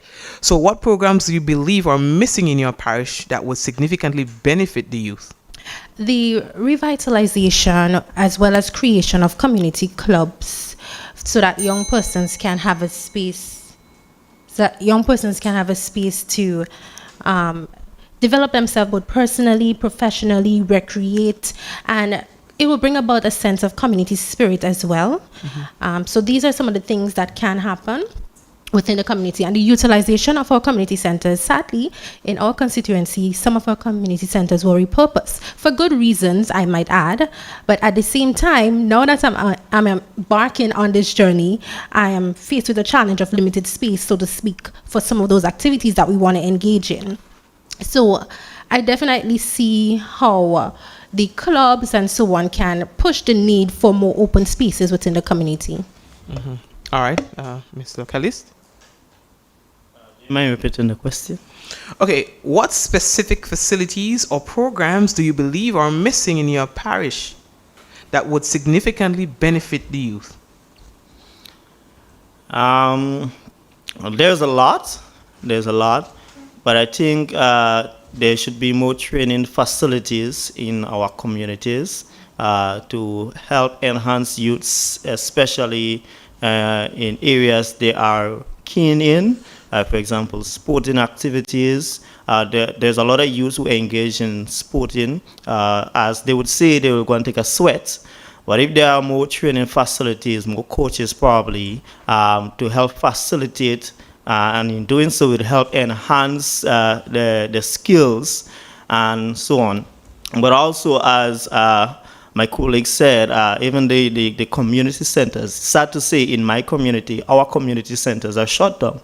And I think, I wouldn't want to say it's a mistake, but I think it's a negative thing to have a community center that is not up and running, and where there's youths, plenty youths in our community. So I think with more community centers and more facilities to train the youths and stuff would be a positive way to go in our community. All right, let's keep that conversation open for a bit. If you're given the opportunity to, let's say, implement one major project or one major initiative to advance the development of your constituency, what would it be? And why do you consider this a priority? For me, I'm a big fan of agriculture. I believe in agriculture. There's a quote that says, "A nation that depends on another nation for food is not a nation." And my constituency, St. Andrews Northeast, are rich in lands, fertile lands to do farming. And as I say, St. Andrews is a breadbasket of the country. So we need to develop the agriculture sector more, because if you notice, moderator, Grenada imports 4 times the amount of goods and services we export. And that's a bad thing to me as a nation. So if we develop the agriculture sector in my constituency, it would be a positive step towards great things for Grenada. All right. Thank you very much. You wish to rebut? Okay. While I can appreciate and agree that there's a need to improve on the agricultural sector, I think the initiative I would embark on most is one that incorporates all youths and their different jobs, endeavors. So one of the initiatives I termed it as turning job seekers into job creators. But whatever you choose, I'll be there to support you, because I think it's important for young persons to know that they can start their own businesses coming out of the education system. They don't just necessarily need to seek employment, but it's the know-how is what we need to get to. How do you start your own business? Where do you go to get your business registered? What are the documentations that you need? How can you acquire funding, apply for those funding? And this is where I come in, because I would like to assist young persons with that who endeavor to start their own businesses, whether it is in agriculture, whether it is in manufacturing, whatever business endeavor you have, I would like to support you in getting that business started, as well as those seeking employment, to prepare you for the interview process and, to teach you some of the ethics and principles that you would need to convince the interviewer that you are ready and willing to do the job. Okay. You wanted to say something here, Mr. Calist? Yes, while I agree with my colleague, but I must say, to strengthen my point, is that agriculture provides a various platform for job creation among the youth especially. And I'm speaking of experience because I'm not a farmer. I used to be a farmer, right? But currently I'm not farming. However, because of agriculture, I have friends who do CMOS in the CMOS business. And because of that, I'm able to create something for myself. I'm now doing probably one of the best CMOS sponge in Grenada. Yeah. And because of that, I create a job for myself. Yeah, and this is entrepreneurship, moderator. And there are different areas in the agriculture sector. There are scientists, there are other stuff. So if we could create, I'm gonna say, invest in the agriculture sector. I'm not just speaking about buying fork and speed and cutlashes, but I'm thinking about the education system as well, moderator. Making agriculture probably mandatory in schools and all this stuff. Yes. So, are you a victim of a lack of the proper support from the system, or was it a deliberate decision on your own to not be involved in farming anymore? It's both. Because of lack of support system, I made a conscious decision to give up. Okay. Yeah, but don't get me wrong. I could have gone ahead probably by the sweat of my brow, but I refuse to say I'm not going to go through that stress to add to my well, not say to add, but to give me mental problems. Yeah. Okay. I want to go back to Ms. Maraz just a little bit.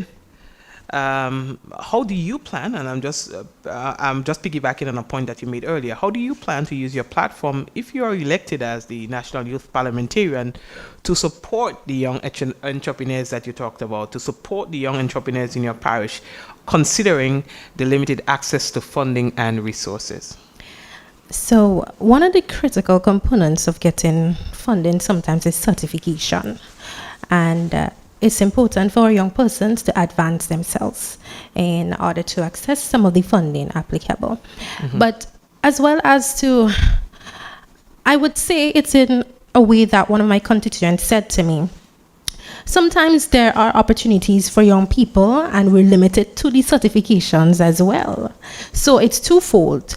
We need to implement programs that cater to the uncertified and help them out in their endeavors for employment, as well as to the certified. But of course, we want a country that is forward thinking. So while yes, there is a program for you who may not necessarily have the qualifications, we should do it in a way where we anticipate that you would come up to that standard, and we work along with you so that you get at that standard. So I would advocate heavily for both, but encourage nonetheless education so that you continuously advance yourself and you keep up with the change in an economy. All right, and Mr. Calist, I take very seriously the statements that you made in your last response. So, understanding what you have experienced yourself, I'm going to put it into the bracket of, again, lack of the necessary support that you would have required. How do you plan, because now you have put yourself in a position to make life better for other people like yourself, and so that they don't fall into the same situation that you have fallen into? How do you plan to use your platform if you are elected to support young entrepreneurs like yourself? So, moderator, I think one of the biggest issues, and I will address this, is funds. Access to the funds. Yeah, there are funds there are grants and so on, but the access towards them as youths are somewhat ridiculous. Forgive me for saying that. But when you look at the criteria to meet those funds, it's somewhat unfair for youths. Yeah, it's unfair for you. So I think what we should do is get private sectors on board to support the young people, because a lot of the private sectors are striving on the youth's support. So by fear, I think the private sector should get on board and making grants and so on more accessible and ready ready available for the youths. Because imagine I go through the system too, and I had to wait, moderator, almost a year to get grants to further my initiative in farming. And I think it's unfair. I think most should be done by getting the private sectors and all those on board. Okay, all right. So the private sector should be a little more supportive, just the same way. Because I've had the conversations, and this is a conversation, so let's talk. I've had the conversations where I've heard the private sector's success is based on the labor of the smaller man, but you don't get to see that. All you see is the success of the big boys, and the small man is still struggling. Despite of the reliance on the small man, they are still struggling to succeed as a business. So there's some degree of disconnect there that we need to look into and probably make a little more favorable for the primary man in the entire chain of success for the private sector. Let's move on a little bit into education. In your opinion, I'm coming to you, Mr. Callis, in your opinion, should tertiary education in small developing states like Grenada be free for all youth, or should it remain accessible based on merit and economic need? I can repeat the question.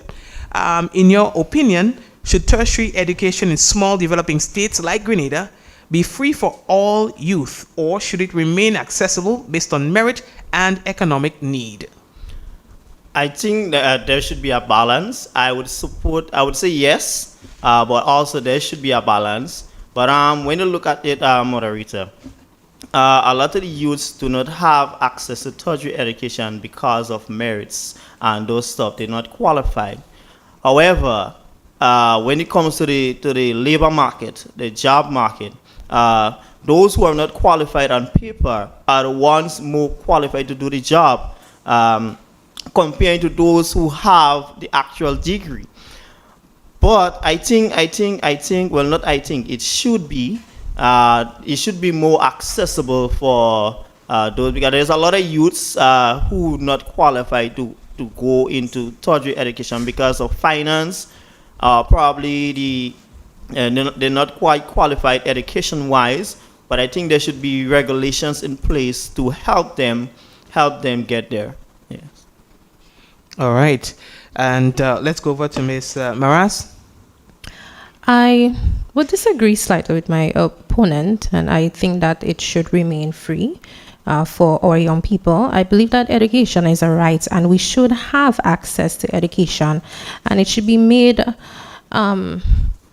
accessible, not just based on merit and for those who are proven to be more academically inclined, but also those who face challenges in achieving a high education. So I do believe that it should remain free. And I just want to touch on the point that he made, where sometimes the persons who are not qualified on paper are better able to do the job. Now, there might be some instances where that is correct, but if we look at the economy, we are constantly evolving, we're constantly changing. Now, think about that statement being made in a time where computers came out, and you have persons within an organization using typewriters for the longest while. And someone who is more tech savvy come in and get a managerial position while they might be there using the typewriter for many years.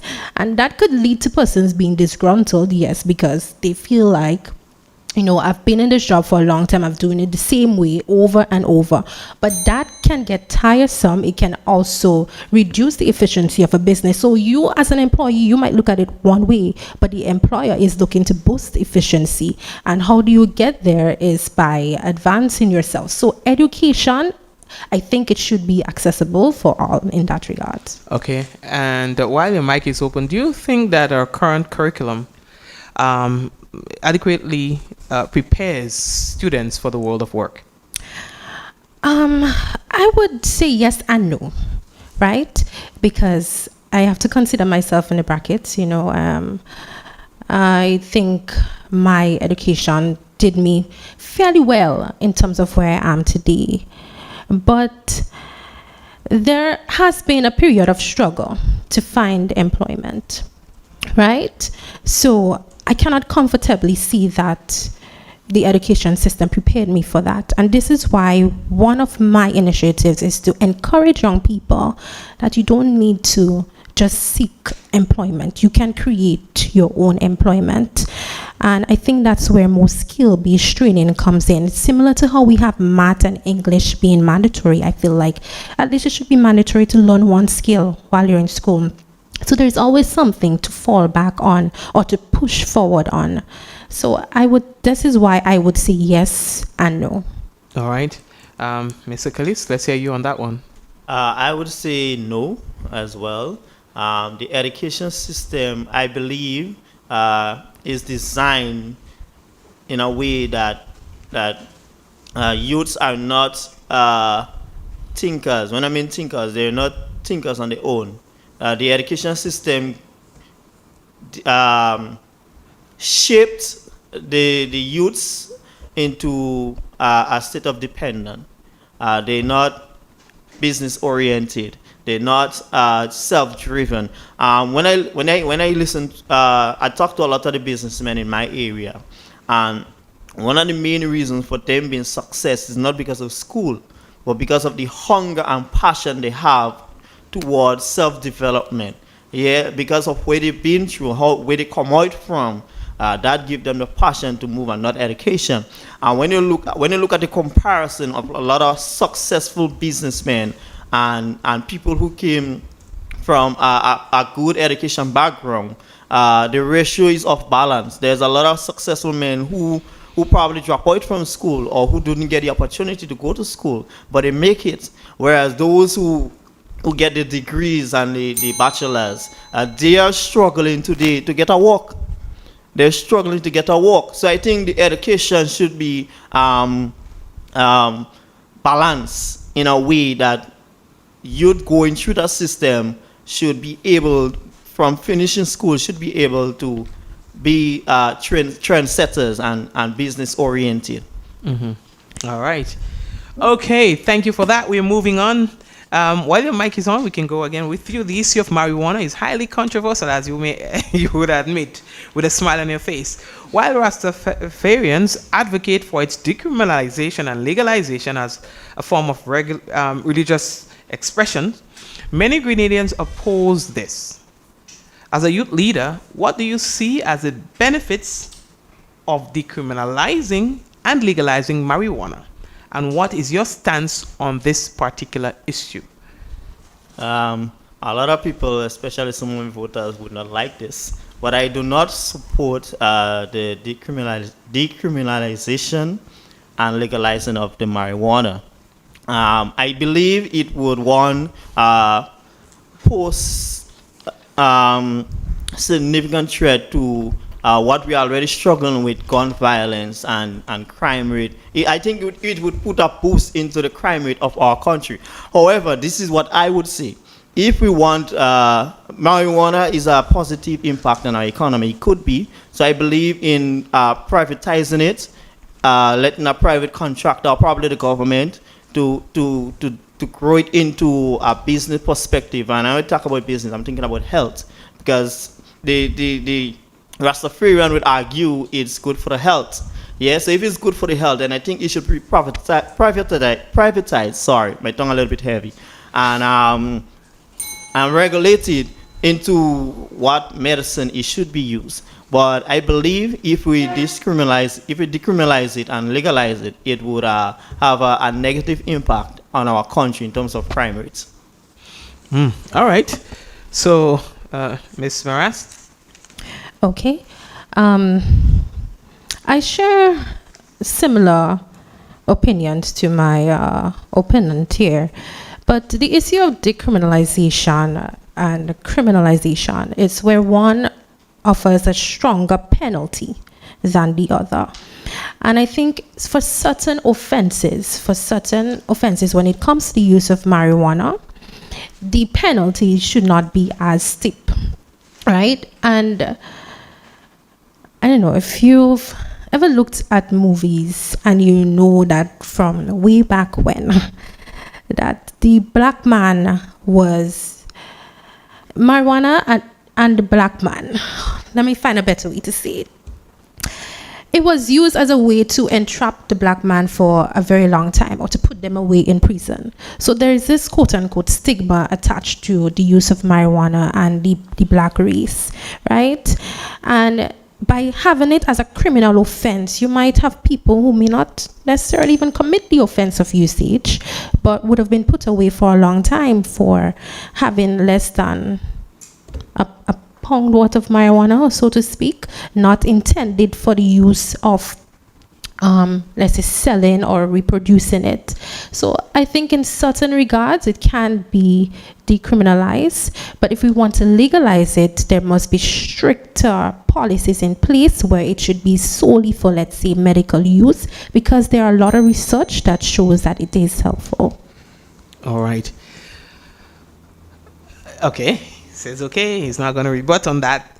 So, I wanted to talk about an issue in St. Andrew, the flooding situation in the town of Grenville. Maybe you might have experienced it, Ms. Maras. You might have experienced it last night. At some point in time in your life, you would have seen the situation in Grenville when it rains. Significant disruption to businesses, to transportation, and so on. As a youth leader, what initiatives would you propose to help mitigate the environmental degradation and to protect the town? Well, since I was a child and since my mother was a child, the issue of flooding in Grenville has been there. So we cannot run from it, and I think it's time that we look at addressing it in different ways. Recently the drainage was redone. A couple of years, about 2 years now, the drainage has been redone, and it is evident that it did not curb the issue. So it tells me that there is more to it than what we are currently looking at. I think it should become a talking point more within the community, and I think we should look at other engineering aspects that can help to curb the flooding issue in the town of Grenville. I would suggest stricter penalties for, let's say, littering. If you ever pass through Grenville early in the morning, the tongue is clean as a whistle, right? But by the end of the day, there's litter all over. So I think we need to put some measures in place to curb littering so that when the heavy rain falls, there's not much blockage within our drainage system. And I think that would also help. As you said, the flooding issue has been in Grenville ever since. But I think Grenville naturally was built in that way because when you look at it, Grenville is under sea level. So the water, the rising tide comes in, and then just above Grenville are hills. So all the water from above coming down, and Grenville is what you would say in a valley in a sense. But I don't think, moderator, the littering is a problem because, as you said, they clean in the morning and then last thing in the evening it is clean. However, the engineers and so on should look at the issue. There's a lot of possibility in which you could help curb. I travel through the community and I hear some wonderful ideas from the youths in particular, and this is one of the suggestions, and I think I should bring it forth. They say what is the suggest probably could be done is that we should invest in probably pumps throughout various places in Grenville and build reservoirs, and this is what we will call a two-step solution. Build reservoirs, so when the flood starts to happen, the pump automatically kicks in, pump all those water into reservoirs, and also build into the communities where farming is take place, and run pipes and so on. So in times of dry season, this water is not wasted, but rather farmers in particular have this water to use. Because when you look at it, I believe a lot of water is being wasted in St. Andrews, and this could be done if we use it to solve the flooding problem and also to solve the dry season problem. All right. Speaking of solving problem, I'm asking this question to the candidates of St. Andrew, given that it is a serious problem for you, the issue of predial larceny stealing of the farmers' produce, and the farmers really depend on that to make a living for themselves and to also feed the nation. What are some of the measures that you would implement to deter prettier larceny in the parish of St. Andrew and your constituency? As I said, it is a serious issue. In fact, I heard a lot of poultry people who rear animals and so on. They say they no longer have the heart to be into farming and rearing animals. Can you imagine 3 cows was stolen? And I'm coming to my point. 3 cows was stolen. Upon getting back the cow, they didn't do the thief nothing, saying he accustomed doing that. You all get back the animals, so forget it. I think stricter laws should be placed. Stricter laws should be placed, and I'm emphasizing it. Make somebody an example. Yeah, I don't believe in somebody just coming and they're gonna spend 1 year and so on, and they're coming back into the society to do the same thing. So I believe the stricter laws should be in place and have more police watch and so on. In the past, we used to have what we used to call the community watch, where the community members look after each other, property and so on. But this has somewhat kind of go out of the door. But I believe there should be more policing involved and so on. Yeah. All right. Thank you very much. And Ms. Maras? I think that this is the first time that I could actually agree totally with my opponent, because imagine this: the persons that I would say in my community that I am aware of who do farming and those who engage in prettier larceny, they are repeat offenders. So this is indeed ridiculous. It tells me that they are not intimidated in any way by the current regulations that we have. So definitely something needs to be done. There needs to be a higher standard of protecting our farmers and the work that they put in for the produce that we all need. All right. Okay, so let's talk about culture a little bit. Now, St. Andrew is well known for its vibrant Emancipation Day celebrations. I'm asking this question to you, Ms. Maras. So St. Andrew is well known for its vibrant Emancipation Day celebrations, drawing residents and visitors from surrounding areas to join in the festivities. However, some have noted a decline in the attendance in recent years. Do you agree with this observation that the people who attend this event, it has been declining? All right. If so, as a youth leader, how would you use your platform to revitalize and enhance this key cultural event for St. Andrew? Thank you for that question. Yes, I do believe that there has been a decline.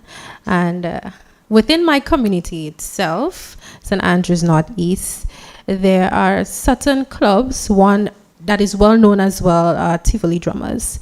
And there's a lot of interest in this club amongst young people within the community. But one of the things that affect young people from being committed is their discipline, to attend their rehearsals, to show up. So I think there's a need to help our young people to understand that discipline is what brings about success. And we also need to revitalize these clubs in schools. I remember learning quite a number of folk songs in schools, especially around, emancipation time. And I don't think many schools engage in that anymore, that type of choral speaking and that type of learning about your culture and singing in folk songs and wearing folk clothes. So I think there's a need to push it in our schools so that when things are happening in the community, they can relate to it and want to be a part of it. All right. And Mr. Kellis, your response? Sadly, it is true that the cultural aspect of our community are somewhat declining. But I think the problem is a lack of education. The culture is not passed on as it should.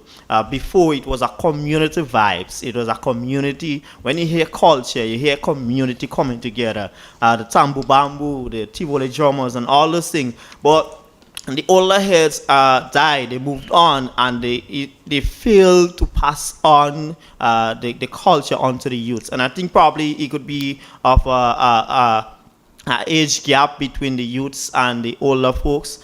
But I would say kudos to the Tivoli drummers. They're fighting there still. But I think what they can do to revive the culture is make put it into schools and make it a subject or probably in schools, because our culture is we, is us. Yeah, it is us as Grenadians, and I was speaking our Grenadian dialect, is we. We are the culture is we. Yeah, when people hear about Grenada, they will think of Tivoli drummers, they will think of Jab, they will think of something. When people think about St. Andrews Northeast, they will think of Tivoli drummers, they will think of Tambu Bambu, Lingo, and all those things. I think it should be educated into our schools. Mm-hmm. All right, and on that point, if you may elaborate just a little bit, because I wanted to get more into what you think should happen within our communities, and I think you were going down that line. What can happen within our communities? What can change? What can be incorporated in our daily lives now to bring back things to what it used to be? Because I remember, I'm not that old, but I remember there were so many things that we used to do that kept us as a community, that gave us a community identity. In the absence of that, everybody's just living on their own. So what's missing, in your opinion, to create that community oneness that we once had? I think now it would be rather difficult with the introduction and the rise of technology. Before growing up, we didn't have technology. So we had the privilege of going outside and playing more. Before, it was the community raising the community.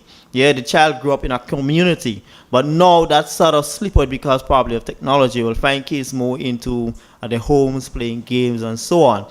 But probably what they should do is have more community sessions, more community block sessions, probably a community night of games and so on, regular, to get the youth back into this kind of vibes. But I think it would be rather difficult because the country has now shifted into a total different direction. All right, and I will give you an opportunity to Ms. Maras to respond on that question. Okay, I can agree in terms of the technology aspect where lots of our children are being raised by the devices, right? You know, parents are not spending much time with the kids are not outside playing. But I dare to say that I think one of my initiatives would provide an avenue to assist with bringing back community spirit, because one of my plans is to create safe spaces for young people to recreate and be a part of clubs and engage in different sporting and village competitions. So I am hoping to revitalize some community spirit there. And another thing too, I think the clubs that we have now within our communities have been so politicized, and that has done us a disservice, where most of the times activities are happening, it's either one or the other party having it. And that can discourage participation from the community on a whole, which is why I like this style of how youth parliament is, where it's independent and the youths know you don't have to fear of aligning yourself, you know, in doing things together for being labeled as, you know, a part of a particular party. Right, so I think that's one of the challenges and why the community spirit has sort of dwindled in terms of doing activities together. Okay, all right, interesting. Let's move on. Statistics show high numbers of non-communicable disease among our youth. We're talking about things like diabetes, high blood pressure, obesity. As youth leader, do you believe government should at least implement stricter policies to reduce the rate of these diseases? All right, I'll repeat the question. Statistics have shown high number of non-communicable diseases among youth, and we're talking about things like diabetes, high blood pressure, obesity, etc. Now, as a youth leader, do you believe that government should implement stricter policies to reduce the rates of these diseases? Ms. Maras? There's this sort of saying that sometimes the cheapest things is not what's the best thing for us. And we find that, you know, some of the snacks that are unhealthy for our children, it's what's less costly. And of course, it's what our people would go for in certain circumstances because that's what they can afford. The reality is, I think we should encourage more healthy eating by, let's say, lowering the cost of certain goods or regulating the cost of certain fruits and so on within our within the country on a whole, so that we can encourage persons to adapt to a healthy lifestyle and, tax those things that are more detrimental to our health. Not necessarily in terms of regulations, which my next point will be on, but to encourage more businesses and so on to partner up and have, little walk sessions similar to how Co-op Bank does their national health walk and so on. Mm-hmm. We should have more of that. And I think as well too, we could push more of our influencers to put out healthy content, training content, because youth spend a lot of time on the screen. What they see is tend to what they often mimic. So I think we should push it in our media, push it in our business spaces, and push it in our schools. That way we can change the trend that is happening. All right. Okay, Mr. Kalis, let's hear you. I think the problem is that human beings head hard. We don't listen. And when I say we don't listen, we don't follow the health laws of the of nature. Yeah, so we will have a high percentage of people being sick and the non-communicable diseases. However, it would be difficult for the government to have strict policies and so on to deal with that. But I believe from a government standpoint, they are taxing the wrong set of things. Put more taxes on unhealthy stuff and ease up the taxes on healthy stuff. So, for example, as a farmer coming and sell my local goods, I shouldn't be selling my sweet potato for $8 a pound. Yeah? Or if the government ease up taxes and so on, as things as farmer need, like fertilizers and so on, then I as a farmer could be able, could afford to sell my goods probably for $4 a pound. Christmas coming up, yeah? Everybody will want the natural stuff. Imagine you going in the shop and pay $1 for Concord, yeah? And then you're going in the shop and pay $2 for Asham. I think it's unfair for the health benefit for the communities and the country in a whole. I believe in tax, but we should tax the right thing and not the wrong thing. Right. And the banana chips is one price and the banana is another, and it's really crazy when you really look at it. So, as candidates for St. Andrew, most of you would have indicated that community development and youth empowerment are your top areas of interest. What specific initiatives would you introduce if you are elected to help youth develop leadership skills and civic responsibility? Again, I'll repeat the question. We're going to you first, Mr. Kalist. As candidates for St. Andrew, most of you would have indicated that community development and youth empowerment are your top areas of interest. What specific initiatives would you introduce if elected to help youth develop leadership skills and civic responsibility? I believe in community spirit, as I would say, and I say it already, and often I would keep saying it. One of my favorite quotes is from JFK. It's not what your country can do for you, but it's what you can do for your country. So I believe we, as a community, we should develop the mindset of communitism. It's not a word, but I would use it. Communitism. Yeah, the community coming together. So we should have more community sessions, the community center should be more opens and so on. And then we have, my mic cannot slip. Forgive me, my mic cannot slip. But I believe if I were to elected, I will have more community groups engagements and bring back a lot of clubs back into the communities. For example, the Boy Scouts and all those things. I think it's a good thing to have those clubs, the Pathfinder clubs, the community groups, and so on, women groups, men groups, and those things, so we could come together with wonderful ideas and see how we could shape the community from a community perspective.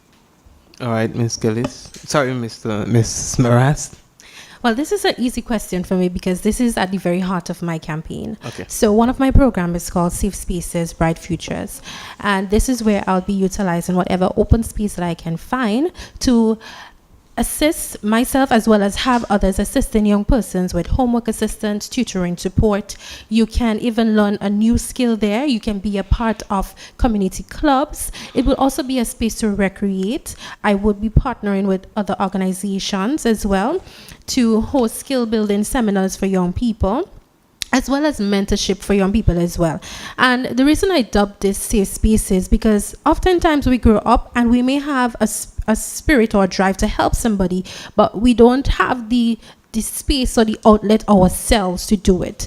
But by incorporating it in this style, I'm able to get even the elders in my community to volunteer to be a mentor, to volunteer to teach a skill, to volunteer to assist with homework of the young people. So while they may not be able to open their own personal homes, they can come into the community center or come into a school and assist with that and feel a part of the community because they're training the next generation. And the second thing that I am embarking on as well is where I talked about it before, turning job seekers into job creators. And I really want to push that because we go through the education system thinking, okay, you do well, you behave well, someone would hire you. But you can be your own boss if you had that push and you had that support. And this is where I come in and my team as well. So in terms of sourcing funding, we would guide you to places that you can access funding, but we wouldn't just leave you there. We would assist you with the application process, assist you with the documents that you need to get your businesses registered and certified and all of that. For those who are seeking employment as well, I am passionate about one-on-one interview preparation. While the mass workshops are good, some persons need that personal connection. So they get a feel of what the actual interview is like and what questions to prepare for and how to answer with confidence and how to answer with clarity. So like I said, this is at the very heart of my campaign. Okay. All right. Good. Did you want to rebut or are you good? Go ahead. I don't want to report or anything, but I just want to say, in the past, the church used to be the center of the community. And in doing so, you would have positive positive mindsets of people. But sadly, this has kind of gone out the door. So if we could have the churches coming on board, as she was saying, she has some wonderful ideas, and I think probably if elected, I will work along with her to get those things implemented. But I think the churches and so on should come on board because when you think of community, you think of the churches as well. Yeah. Okay. All right, so folks, we are winding down this segment.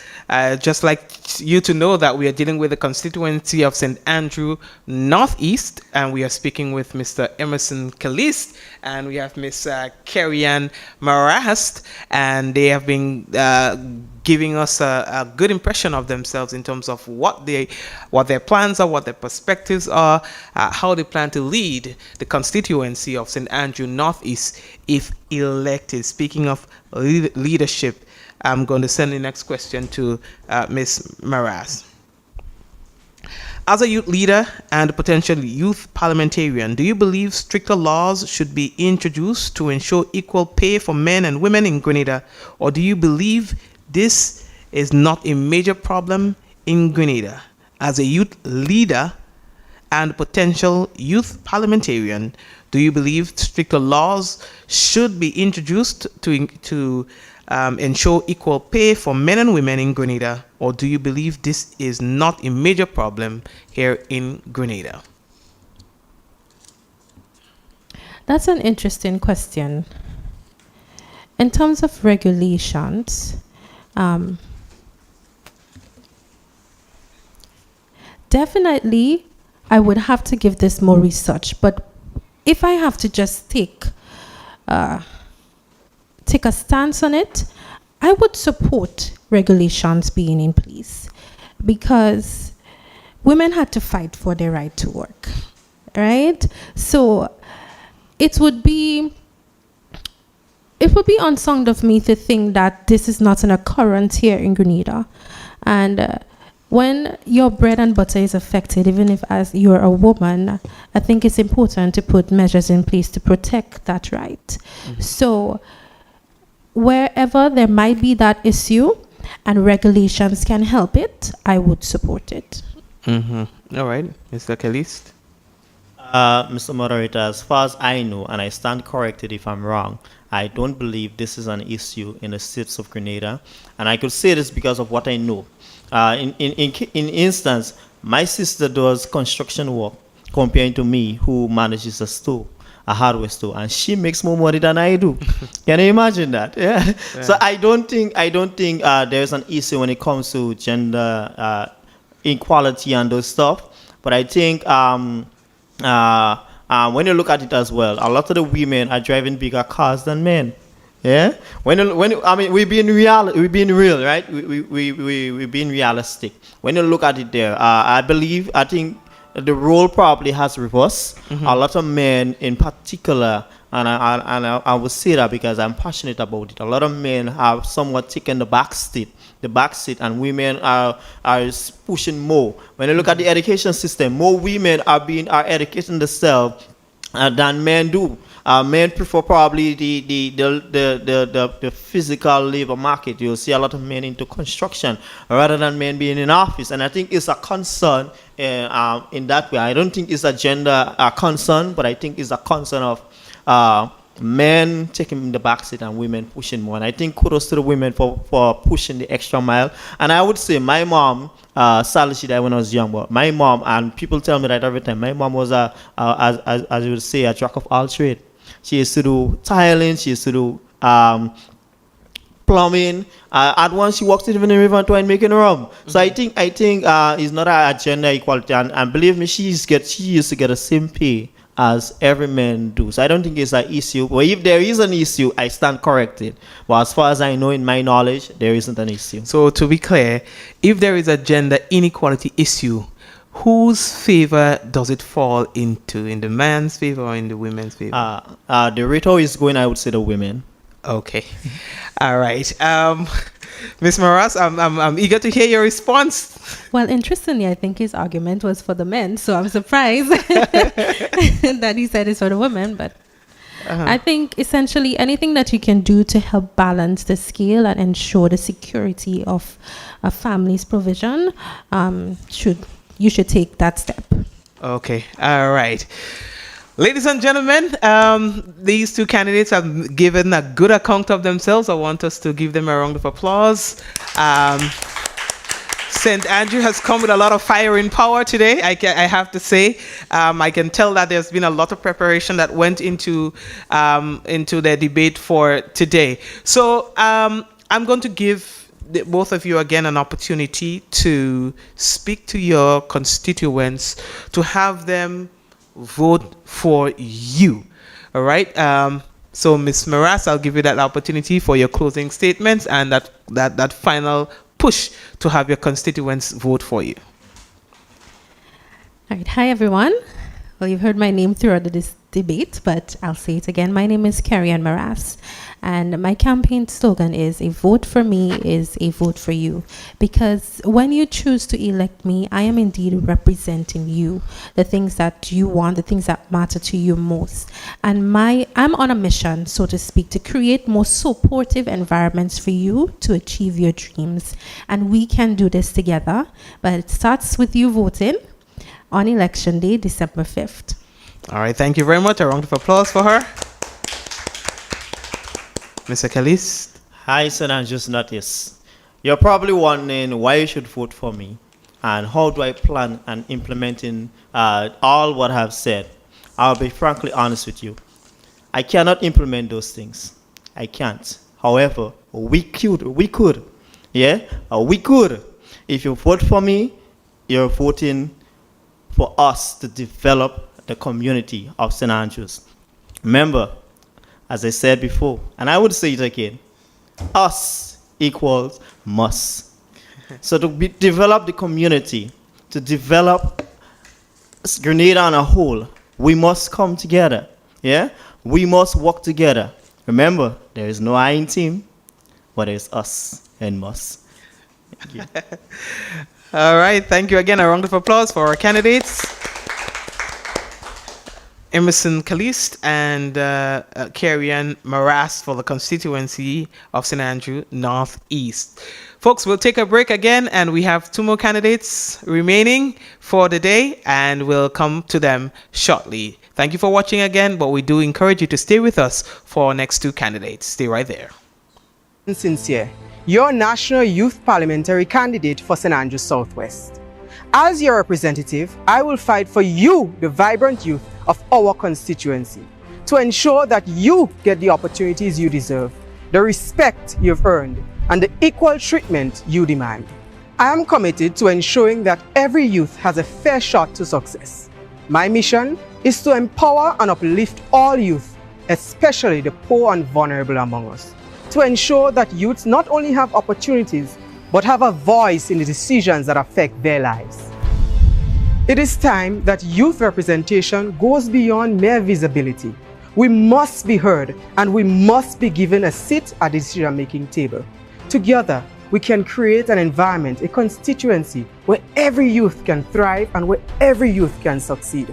As we stand on the brink of change, opportunities, empowerment, and development, I am optimistic and excited, for I am reminded that when youths unite, there is simply nothing we cannot do when we do it together. This is our moment, and together we will own it. In St. Andrews Southwest, our youth are the future. However, we face many a challenge, namely youth unemployment and a lack of opportunities. My name is Zadie Barry, and I am your youth parliamentary candidate for St. Andrews Southwest.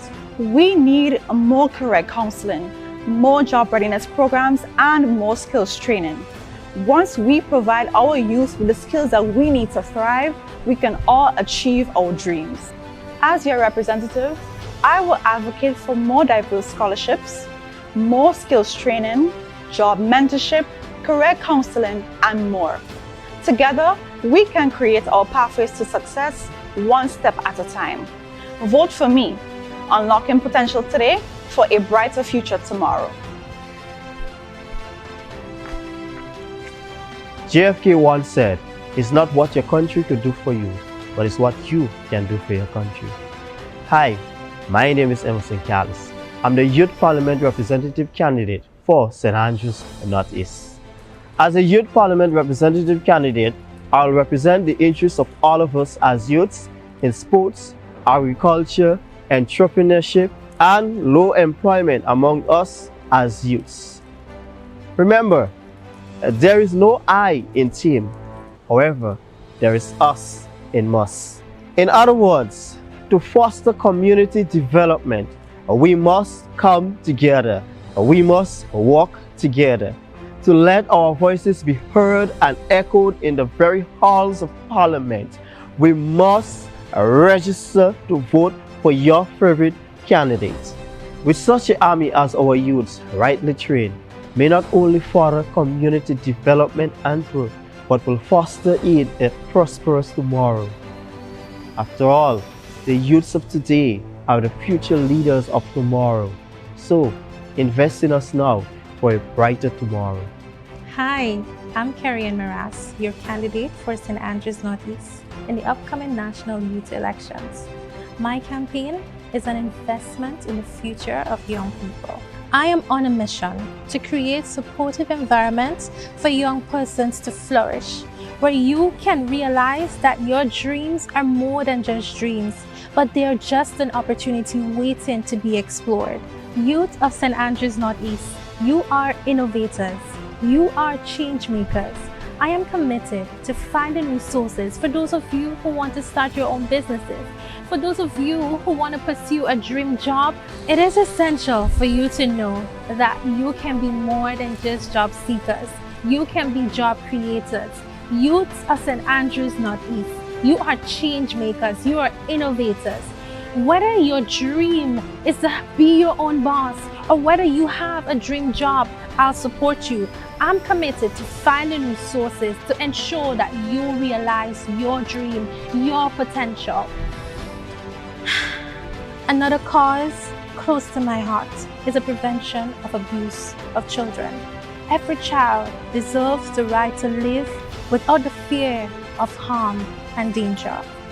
So I will fight for you, I will advocate for you, and I will connect you with the support.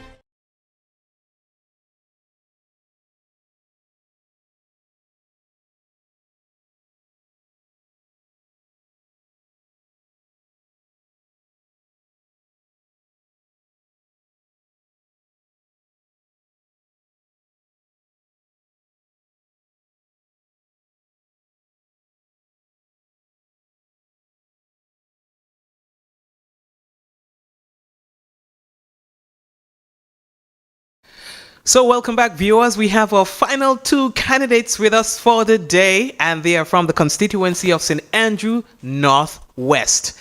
So far, the the candidates for St. Andrew, they have been coming with some serious power, and we are expecting no less from our final two candidates. So brace yourselves, hold on to your seats. This one is going to be good. First, we'll introduce to you Mr. Joshua Andal. Good afternoon, sir. Good afternoon. How are you doing? I'm good. How are you? I'm marvelous. Thank you. All right, great. So talk to us in terms of your experience. What has the journey been like for you so far preparing for today's debate? Well, when it comes to preparing for today's debate, I would say it's been pretty rigorous, of course. I mean, these topics, the challenge of speaking on the spot, expressing your thoughts, and of course communicating and pulling it back to the initiatives you want to do. It's not something that everybody can do. So it's been extremely difficult. However, for my constituency, I've been practicing so that you'd be able to, join the live and see what I have to say. All right. Thank you very much. And Miss Derica Samuel, how has the journey been for you? The journey has been exciting and surprising because I've been going around and meeting the youths in my constituency, and it has been a pleasure discussing with them and talking with them. And preparing for today, it was exciting because most of the things we already discussed within my constituency. So I'm just here to echo what the youths have been saying and what I will be saying. Okay, great. Well, you guys both seem to be ready, so let's get straight into it with our first question we send to Mr. Andal. Do you feel that young people in your constituency are adequately represented and have a strong voice in community decision making and the community decision making process? Thank you for that question. And I would say, to respond, I would say firstly, I do not believe that we did before. However, I believe that now through initiatives like the National Youth Parliament Program, the National Youth Ambassador Program that's currently, on the way and everything, I believe that currently we're in the process of reaching to where we need to be. So before, I would say I don't think we did. However, right now I believe that through individuals like myself, Derica Samuel, and the other candidates for the other constituencies, we will be in future time. All right, great. And let's hear from you, Derica. So there wasn't enough representation for youths, but as my opponent said, right now it has been with the Youth Parliament program and the ambassadorship, and I'm pretty sure other programs to come. Youth is starting to have a voice, and I'm happy about that. As a youth parliamentarian, all right, and as a candidate for this entire thing here, how has this rebranded program impacted you thus far? I'm asking this to Derica first. As a youth parliamentarian, how has this rebranded program impacted you thus far?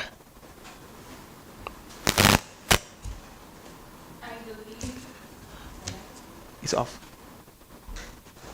Right.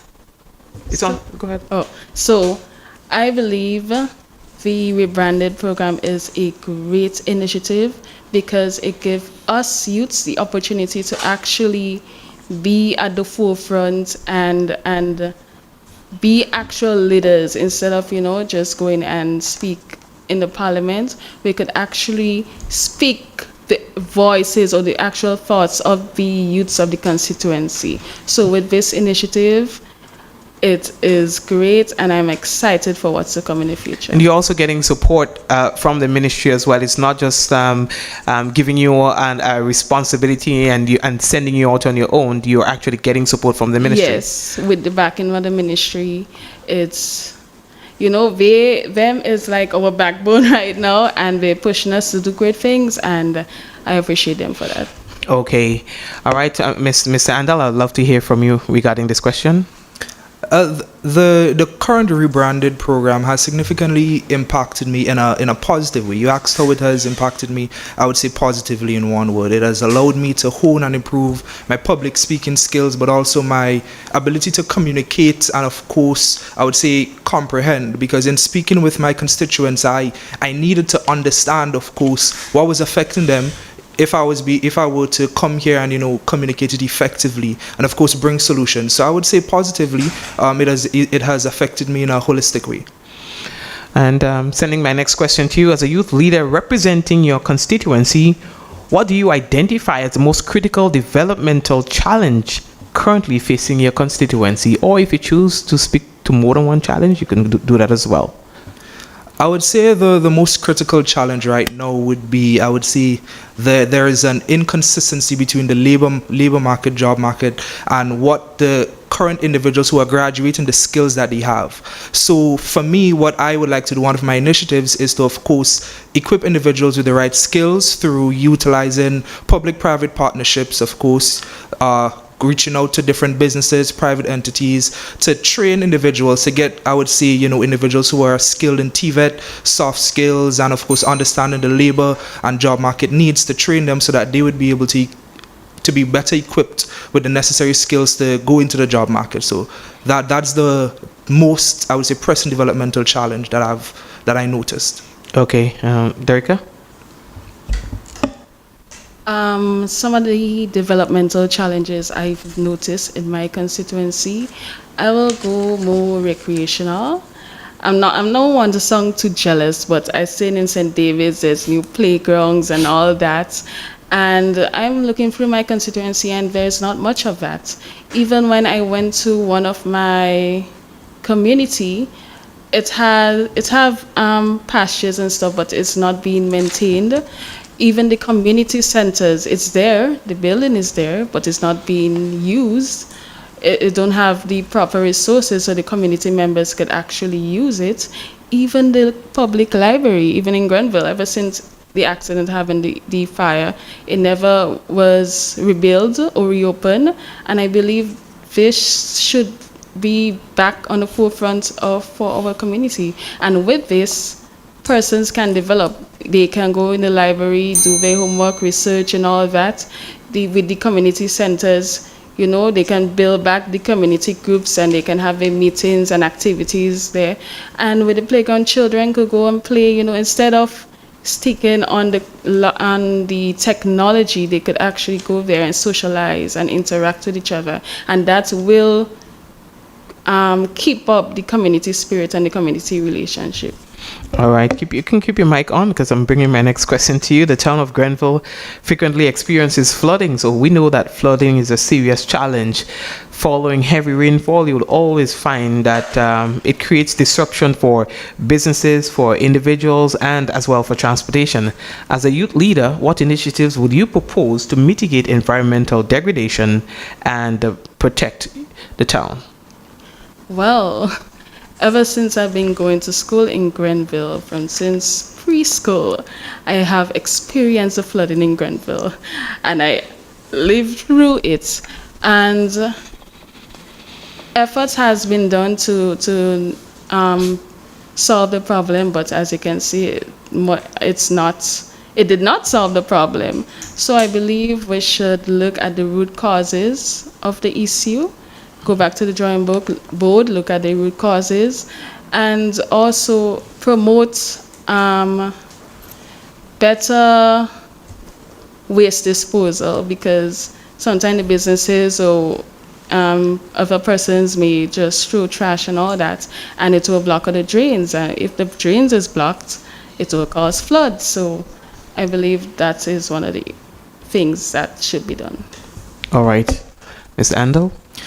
For me, when it comes to trying or attempting to mitigate environmental degradation, I believe it starts with education, as do many things. So I believe that I would support policies or initiatives that teach individuals about proper waste disposal, like my opponent mentioned, and I would couple that with teaching individuals how to prepare for stuff like floods, because passing through Grenville to get down here today, many of the businesses, they were just flooded out. They couldn't operate today, and that's a loss in business for them. So I believe that coupled with, of course, going back to the drawing board, and of course partnering with international organizations, because many international or large organizations outside of Grenada, whether it is in the region or internationally speaking, they understand, they went through these things and they have been able to successfully mitigate them. So getting a few individuals from, I would say, first world countries to come down and assess the current problem, and I would say, like I said, partnering with them to develop solutions would be a well-rounded and holistic approach to mitigate environmental degradation in Grenville.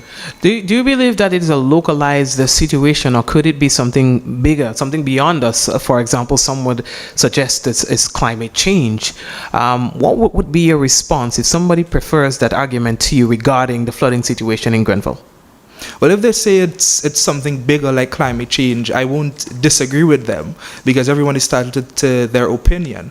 However, for me, I think, like I said, international, I would say first world countries, they've already went through this. So for me, I would say yes, climate change does have a part to play. However, education, locally speaking, of course, would have a part to play in it as well. Derica, what's your response to this? I will say climate change. I will agree with them actually, because climate change is actually a big issue, and sadly it's getting worse. So as my opponent said, with education and getting the proper resources to solve the issue, I think it will eventually, hopefully, we're praying it will get better. Okay, let's hope it will. As candidates for St. Andrew, most of you would have indicated that community development and youth empowerment are your top areas of interest.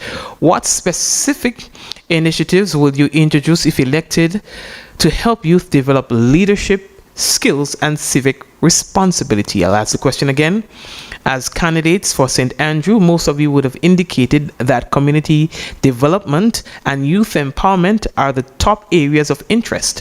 What specific initiatives would you introduce if elected to help youth develop leadership skills and civic responsibility? Derica, you prepared for this one? One of the initiatives I want to do, I want to start in the schools, as low as primary schools, especially with the bigger grades, like grade 6. Right now, in grade 6, they're planning to transfer to secondary school. And sometimes they don't know what they're getting themselves into. And the switch up is different from maybe 4 subjects to like 15, 16 subjects. So I want to have, in grade 6, have workshop and stuff like that. So they, with representatives from the different schools to come and speak to them and tell them what to expect. And the same thing for the Form 5s in secondary schools. Have different institutions come in, different persons with different careers come in, so they can have a wide option. And now when they finish school, they know what they are getting themselves into, and they have an idea what to expect out there. So that is one of the initiatives. Okay, Mr. Andal. My entire platform is literally based on community empowerment.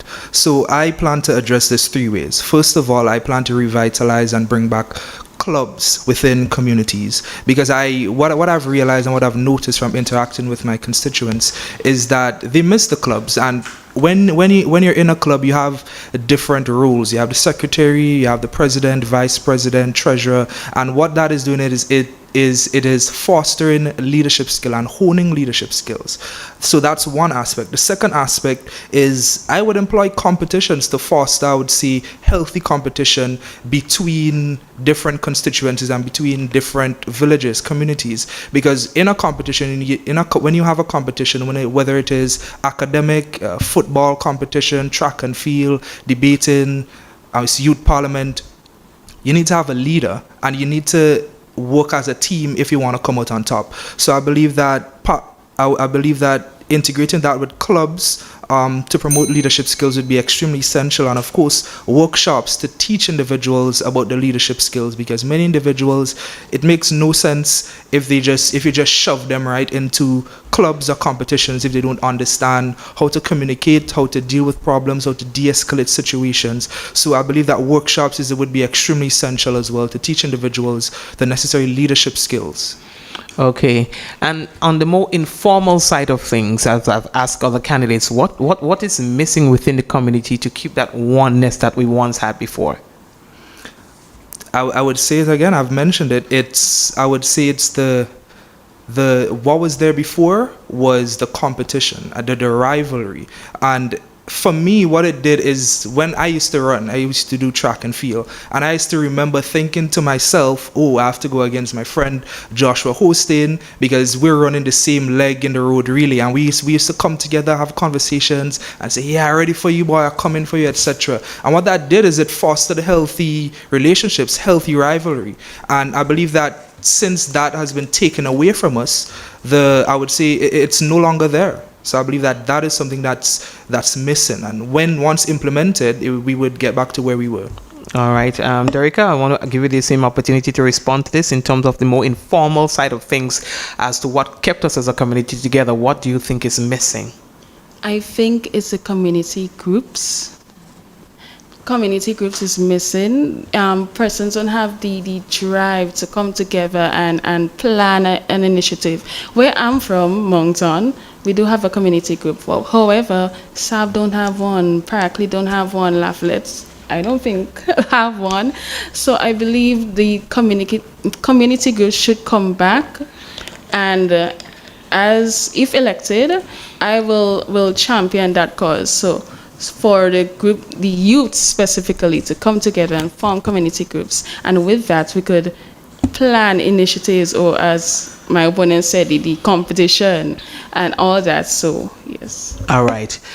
So Mr. Andel, I have another question for you. Like many parishes, there is youth unemployment in St. Andrew, leading to migration to urban areas, people just possibly searching for better or new opportunities. How do you see this urban migration impacting your community, the culture, its economic development?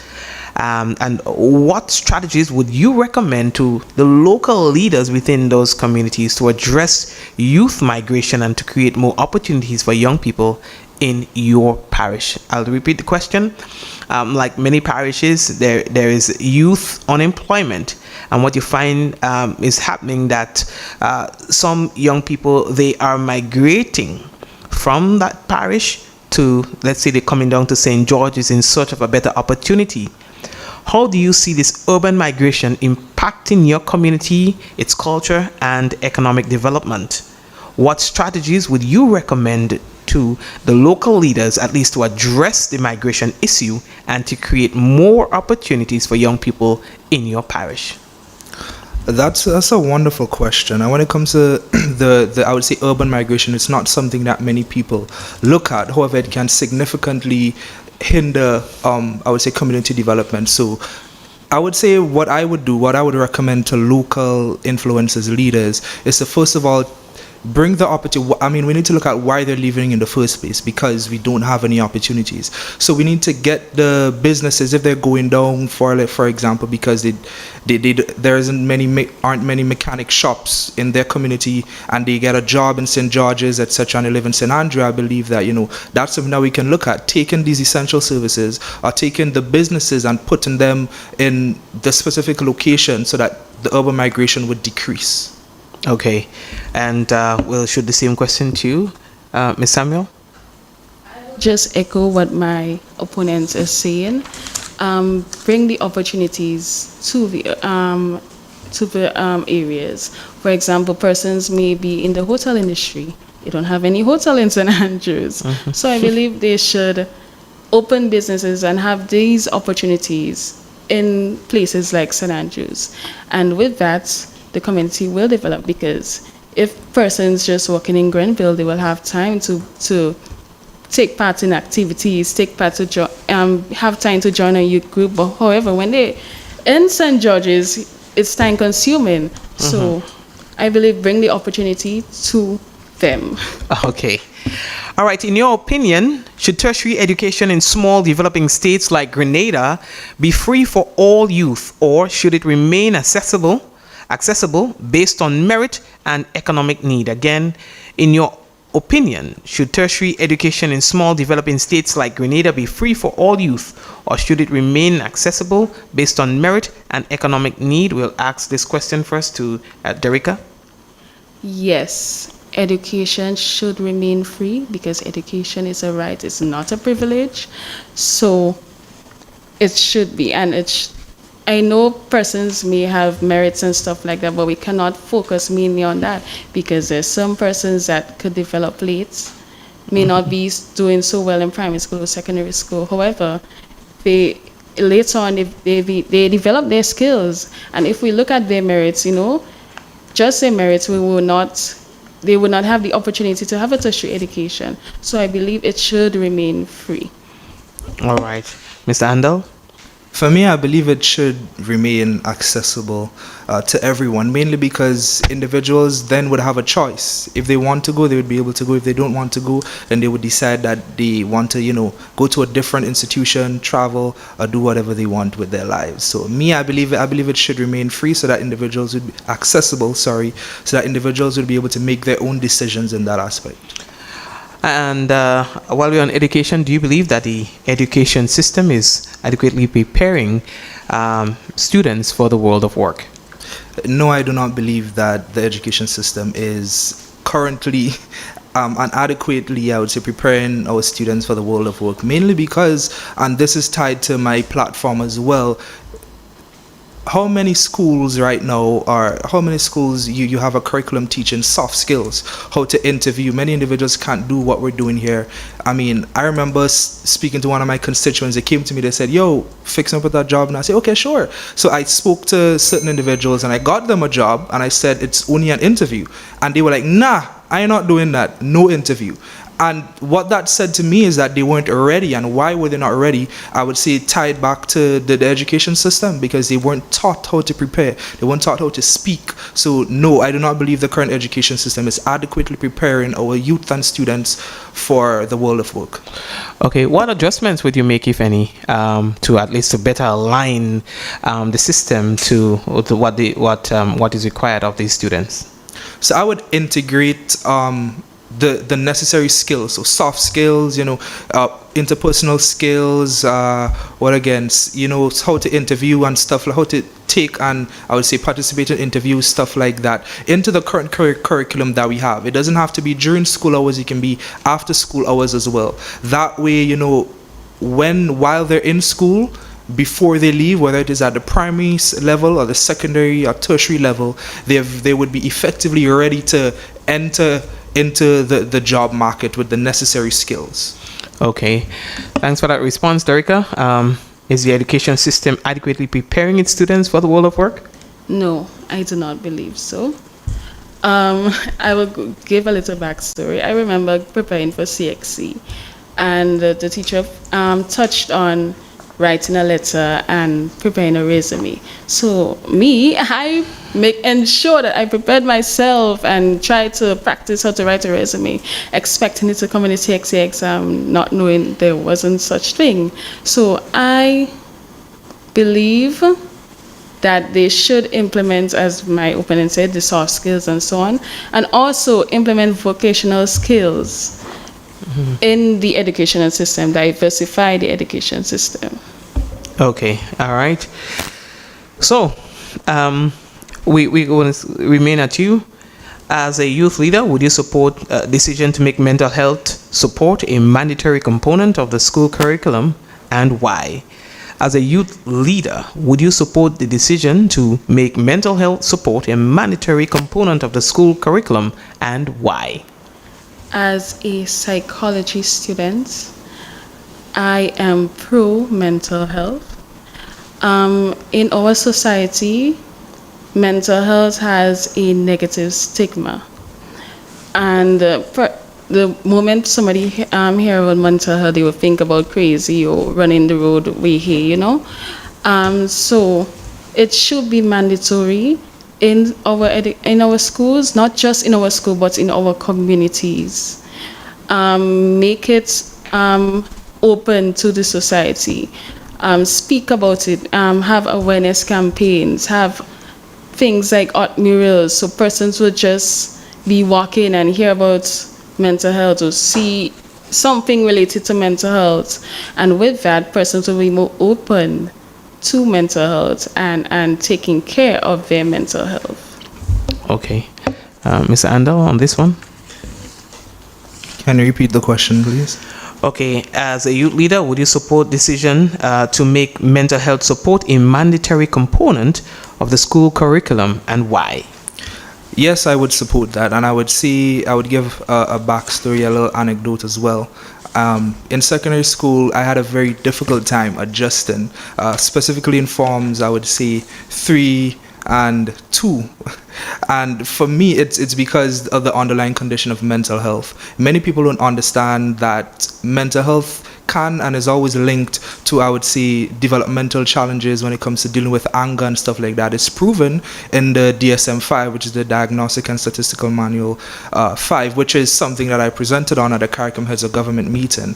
I mean, after understanding that the mental health challenges that I was facing, dealing with my anxiety and stuff like that, after understanding it was actually linked to my outbursts, my anger, my getting in fights, etc., I was able to effectively decrease not only the panic attacks, anxiety attacks that I was having, but also decrease the amount of, I would say, fights I was getting in, arguments, I would say squabbles, that kind of stuff. So that's my response. How is that for you now? Is it okay now? Are you good? Yeah, it's marvelous now. I mean, I'm here. I did have to do, a little meditation before I came here because anxiety isn't something you can 100% get away from. However, like I said, if we make it mandatory in our school system, in our curriculum, we would have more individuals like myself who understand that mental health is not something that is extremely taboo, but it's something that once we embrace, we can become a better individual as a result of it.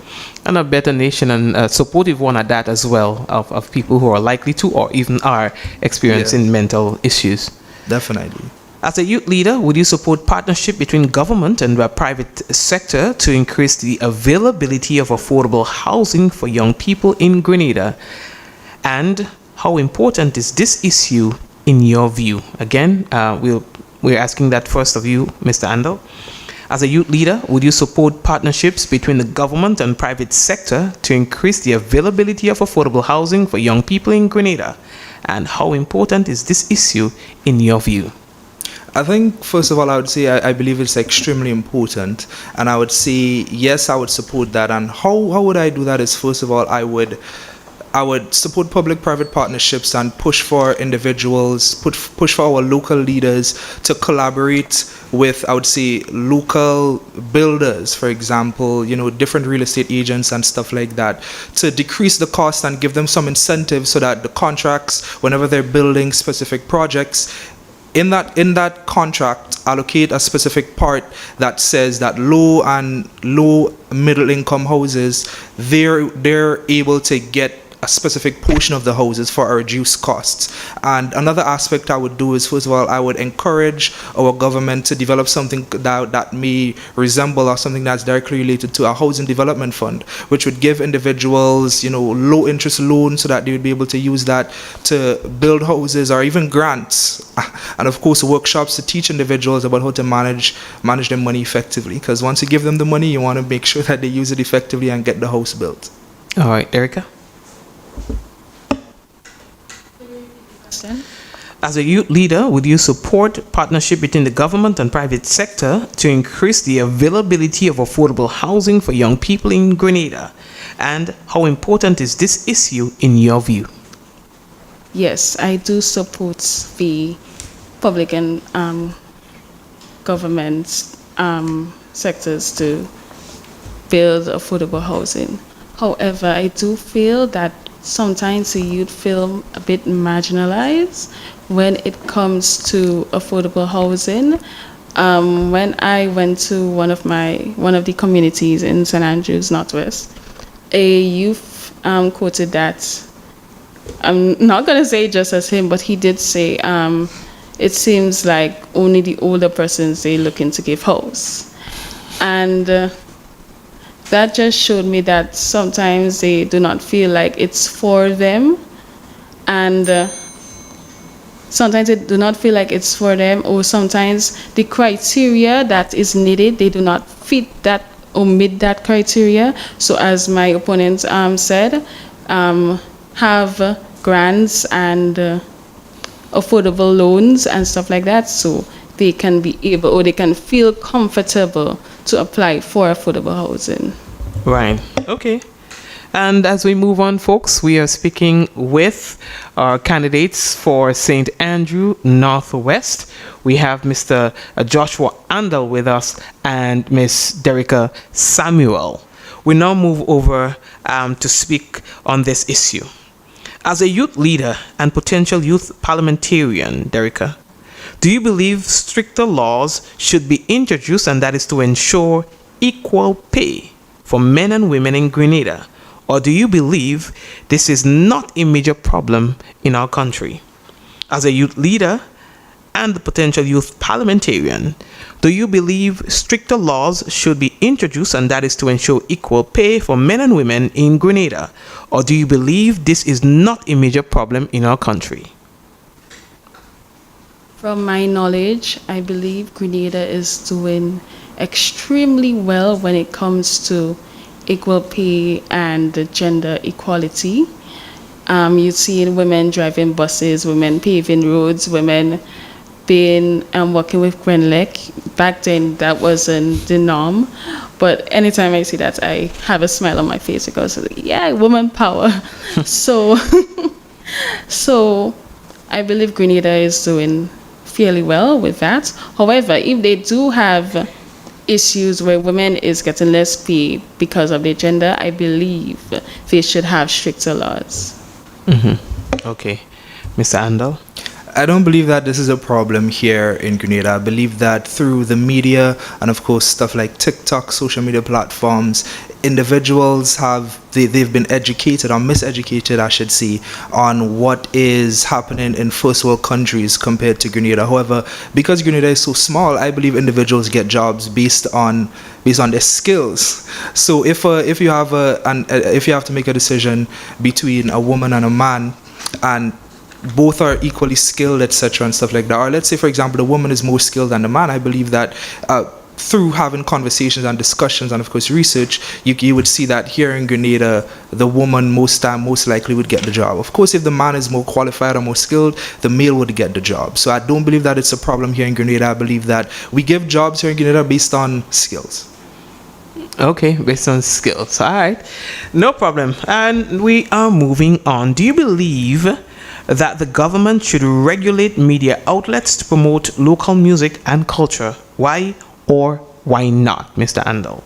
Do you believe that the government should regulate media outlets to promote local music and culture? Why or why not? For me, I believe that they should regulate the media to promote, I would say, our local culture or local music. And I believe it's simply because it would bring a sense of understanding and a connection so that individuals would understand a bit more as to who they are. Although the songs these days, when it comes to specifically soca, they're extremely vulgar and stuff like that. When we look at the different songs, and if the government regulates the media and they play the different songs from back in the day, we would get a better understanding as to who we are, where we come from, which would of course tie into our cultural preservation. Okay. And Derica? Yes, I believe our local media should promote our local music. There are some instances where I will hear a song and I will be like, where did the song come from? I never heard that from the radio before. And when you look back, it's been years the song came out, but the media our radios or whoever never played that song. So I believe our media. Could you repeat the question? Sorry. Right. So, do you believe that the government should regulate media outlets in an effort to promote local music and culture? Why or why not? So yes, I do believe, as I said previously, and when they do promote our culture and our music, we will get to know our songs. We will get to know of our songs and our different type of culture, not just the soca songs, but our calypsos and our parang and stuff like that. So yes. All right. We are staying with you. St. Andrew is the home to many talented artists and musicians. In your opinion, is the rise of soca music internationally overshadowing other important genres like calypso? What steps do you think can be taken to encourage more youth participation in these other genres? We have R&B singers, we have calypso, we have our parang music. So if I may repeat the question just for clarity, St. Andrew is the home to many talented artists and musicians. In your opinion, is the rise of soca music internationally overshadowing other important genres like calypsos? What steps do you think can be taken to encourage more youth participation in these other genres? I think we should visit the schools, implement more competitions, introduce calypso and our folk songs and all that in our schools, and to give incentives, have competitions so the children or youths could be excited about that, and when they do leave school and do grow up, they continue that drive and a passion for our music and not just the soca. Okay, Mr. Andal? I disagree with my opponent, mainly because you can't force an individual to listen to a specific type of music. I mean, we do have competitions. We have several competitions when it comes to, trying to promote calypso and, the different types of genre. However, if an individual decides that, I want to listen to soca, I want to listen to power soca, Mr. Killer, you can't go to them, or you can't necessarily decrease, I would say, how much they like that specific type of music. So there's a rise of soca music. However, I don't believe that that's something that we should be worried about, because at the end of the day, we do have initiatives, we do have stuff in place to keep the different genres alive. All right. So we are moving on. Social media has become a major influence across the region, and during your campaign, you likely leveraged platforms like Facebook and Instagram, which benefit greatly from advertising revenue. However, this shift towards online advertising is pulling resources away from our local media outlets, potentially threatening their very survival. As a youth leader, an aspiring youth parliamentarian, do you view this as a significant concern? If so, what measures would you advocate to protect and support local media outlets? If you wish, I can repeat the question. For me, Mikey, I don't see it as a threat, mainly because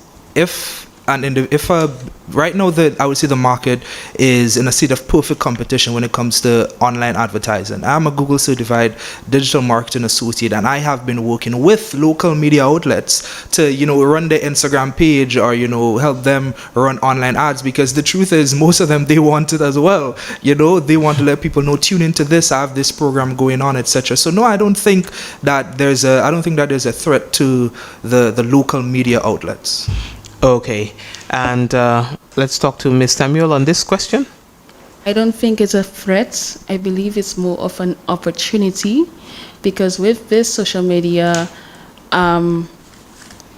advertising, persons will get to know about the local business or media more, and it will be worldwide. And with that, it will be wider spread for not just Grenada but beyond Grenada. Okay. So, Derricka, we're staying with you. As a youth leader, what is your perspective on influencers being held accountable for the impact of their content on young audiences? Again, as a youth leader, what is your perspective on influencers being held accountable for the impact of their content on young audiences? I don't think it solely relies on the influencers, but parental control. I believe parents should take full control of what their children watch.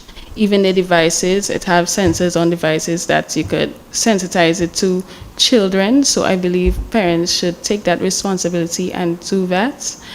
However, I believe our influencers should also have in mind that persons may be watching, so they should also keep in mind of what they post and how they post it. But I don't believe that they should be held accountable. All right. Mr. Andal, on that question? I disagree with my opponent. I firmly believe that influencers here in Grenada and across the world should be held accountable for their actions when it comes to the platform they have. Because, for example, a specific situation that occurred with a famous influencer called Logan Paul, I mean, the public held him accountable when he videotaped what he videotaped. For those of you who know, you'd understand, the issue that happened. However, that significantly impacted many individuals with their mental health, and it was mainly because he wasn't being held accountable before. And I believe that influencer culture is trickling down in Grenada and in the entire Caribbean, and as a result, influencers, they are not held accountable for the negative impact that they can have on their audience. And to curb that, I believe that we're in the digital age right now. It's something that we can't run away from. So training influencers on the necessary skills, how to speak, how to manage their accounts, positively speaking and stuff like that, using their accounts for good. I believe that the local leaders, that these are the things that we should focus on to decrease, the negative impact that influencers will have, and I'm not saying may, but will have on the youth and by extension, the older individuals as well. All right. As we stay with you, as technology and artificial intelligence continue to evolve rapidly, what do you believe are the biggest opportunities and challenges for young people in harnessing AI for development, education, and employment? Again, as technology and artificial intelligence continue to evolve rapidly, what do you believe are the biggest opportunities and challenges for young people in harnessing AI for development, education, and employment? When it comes to artificial intelligence and the rise of technology, I believe that I would say, especially primed to respond to this question, because I actually have a business that's called Innovate Chat Solutions that focuses on creating chatbots for different organizations. I've worked with the Commonwealth Secretariat, the OECS Commission, the World Bank, UNESCO, and also the CARICOM Secretariat. I also helped develop one of the only policy roadmaps that's used to guide how organizations, governments use artificial intelligence throughout the Caribbean, called the AI Policy Roadmap by UNESCO. So I believe that we have significant opportunities, seeing that I've started a business with artificial intelligence, and I've put my friends on, colloquially speaking, I've put my friends on to the opportunity, spoke to them, brought them onto the business, and showed them how to use it as well. So we have significant opportunities, and I believe that the government and different organizations, they need to embrace it rather than shine away from it, because once we embrace it, I mean, if an organization, a public or private, once they implement AI internally, they would need an individual to regulate that and to train their individuals, their employees on how to use it. So that provides job opportunities, so that my individuals like myself or other individuals who are getting into AI, generative AI, or technology generally speaking, would be able to have some sort of income for themselves. So I believe that we have major opportunities for artificial intelligence, and we've just started to adopt it here in Grenada. Okay, Derica. I will use myself as an example. It is proven that AI and technology has made our society so inclusive. And as someone with a visual impairment and with a disability, AI and technology has gained my independence. If it wasn't for AI and assistive technology, I wouldn't be here talking right now, or won't be where I'm at right now. So, and with some examples, I have an eye issue. So, for example, I'm studying. I won't be able to read 40, 50, 60 lecture slides, but with assistive technology, that can read it for me. Or with AI, it can summarize it. Even with exams, before, when I was younger, I needed a reader to read and write for me, because technology wasn't, big like that. But now I am able to do my exams by myself, simply because I have a reader on my computer reading it for me, so I don't have to worry about somebody being there. And with that gained my independence. So I believe persons should look at it that way instead of shunning AI and technology. Think about the benefits it has and how inclusive it has made our society. All right, thanks for sharing that. So we move to healthcare. It's often said that access to quality healthcare is limited in Grenada, with few facilities or specialists availability or of being available. Non-communicable diseases such as hypertension and diabetes are prevalent, yet preventative care and educational programs are lacking. As a youth leader, how would you advocate for and promote better preventative care and health education to combat the rise of these diseases in your parish? I will spread awareness of of a healthy lifestyle. I will also promote, or not promote, but educate. Use the same social media to educate persons about the disadvantage of these non-communicable diseases, and also I will also push promotes initiative. For example, we in the month of November, there's a lot of disability, not disability, diabetes. There's a lot of diabetes initiatives that is happening right now. Like there's diabetes walk and stuff like that. And coming Saturday, there will be a diabetes dancercise. So I will promote or support these type of initiatives when it comes to educated persons about non-communicable diseases. All right, thank you for that. When it comes to educating individuals about non-communicable diseases, I would try to collaborate with private sector organizations so that they would be able to utilize the money they have through corporate social responsibility to carry out specific initiatives to raise awareness. And I believe coupling that with taxing unhealthy foods would be a wonderful strategy to decrease in non-communicable diseases. And of course, through ways you're raising awareness, we need to look at education, and we do education through workshops. So go into different communities having workshops on what the different non-communicable diseases are, the foods that would cause them, and how we can decrease them would be extremely important for me. That's what I would do. Okay. All right, thank you.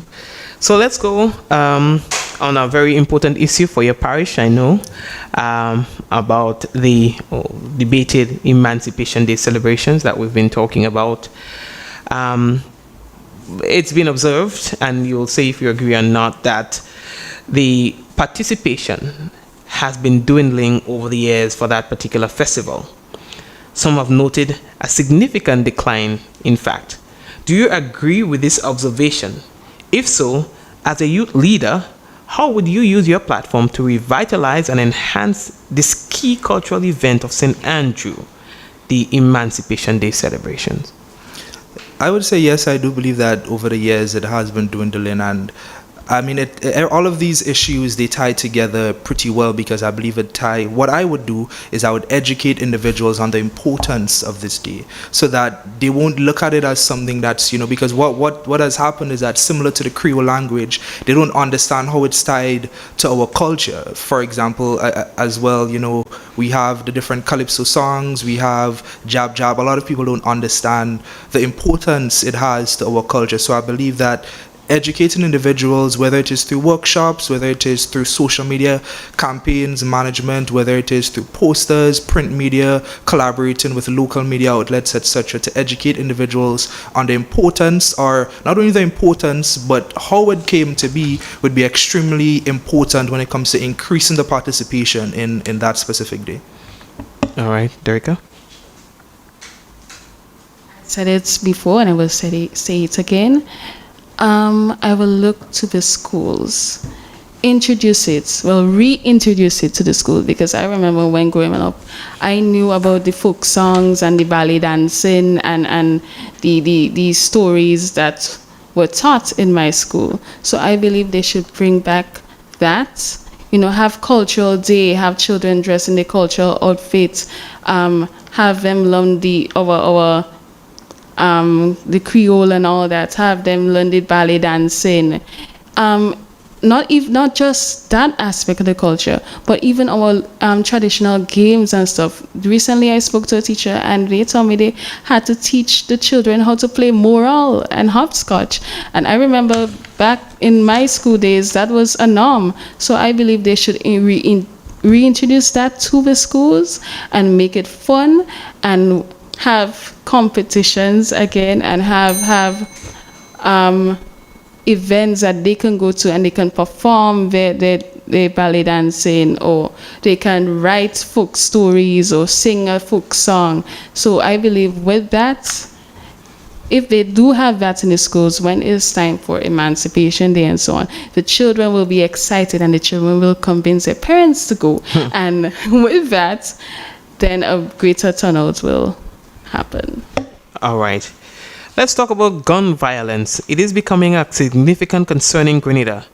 What are your recommendations for controlling gun violence in our country, Derica? I believe we have to look at the root causes. Unemployment can be a root cause. Mental health can be a root cause, because sometimes person don't know how to manage their emotions, and sometimes they feel overwhelmed. So guess what? They will turn to violence or lashing out or fighting with someone.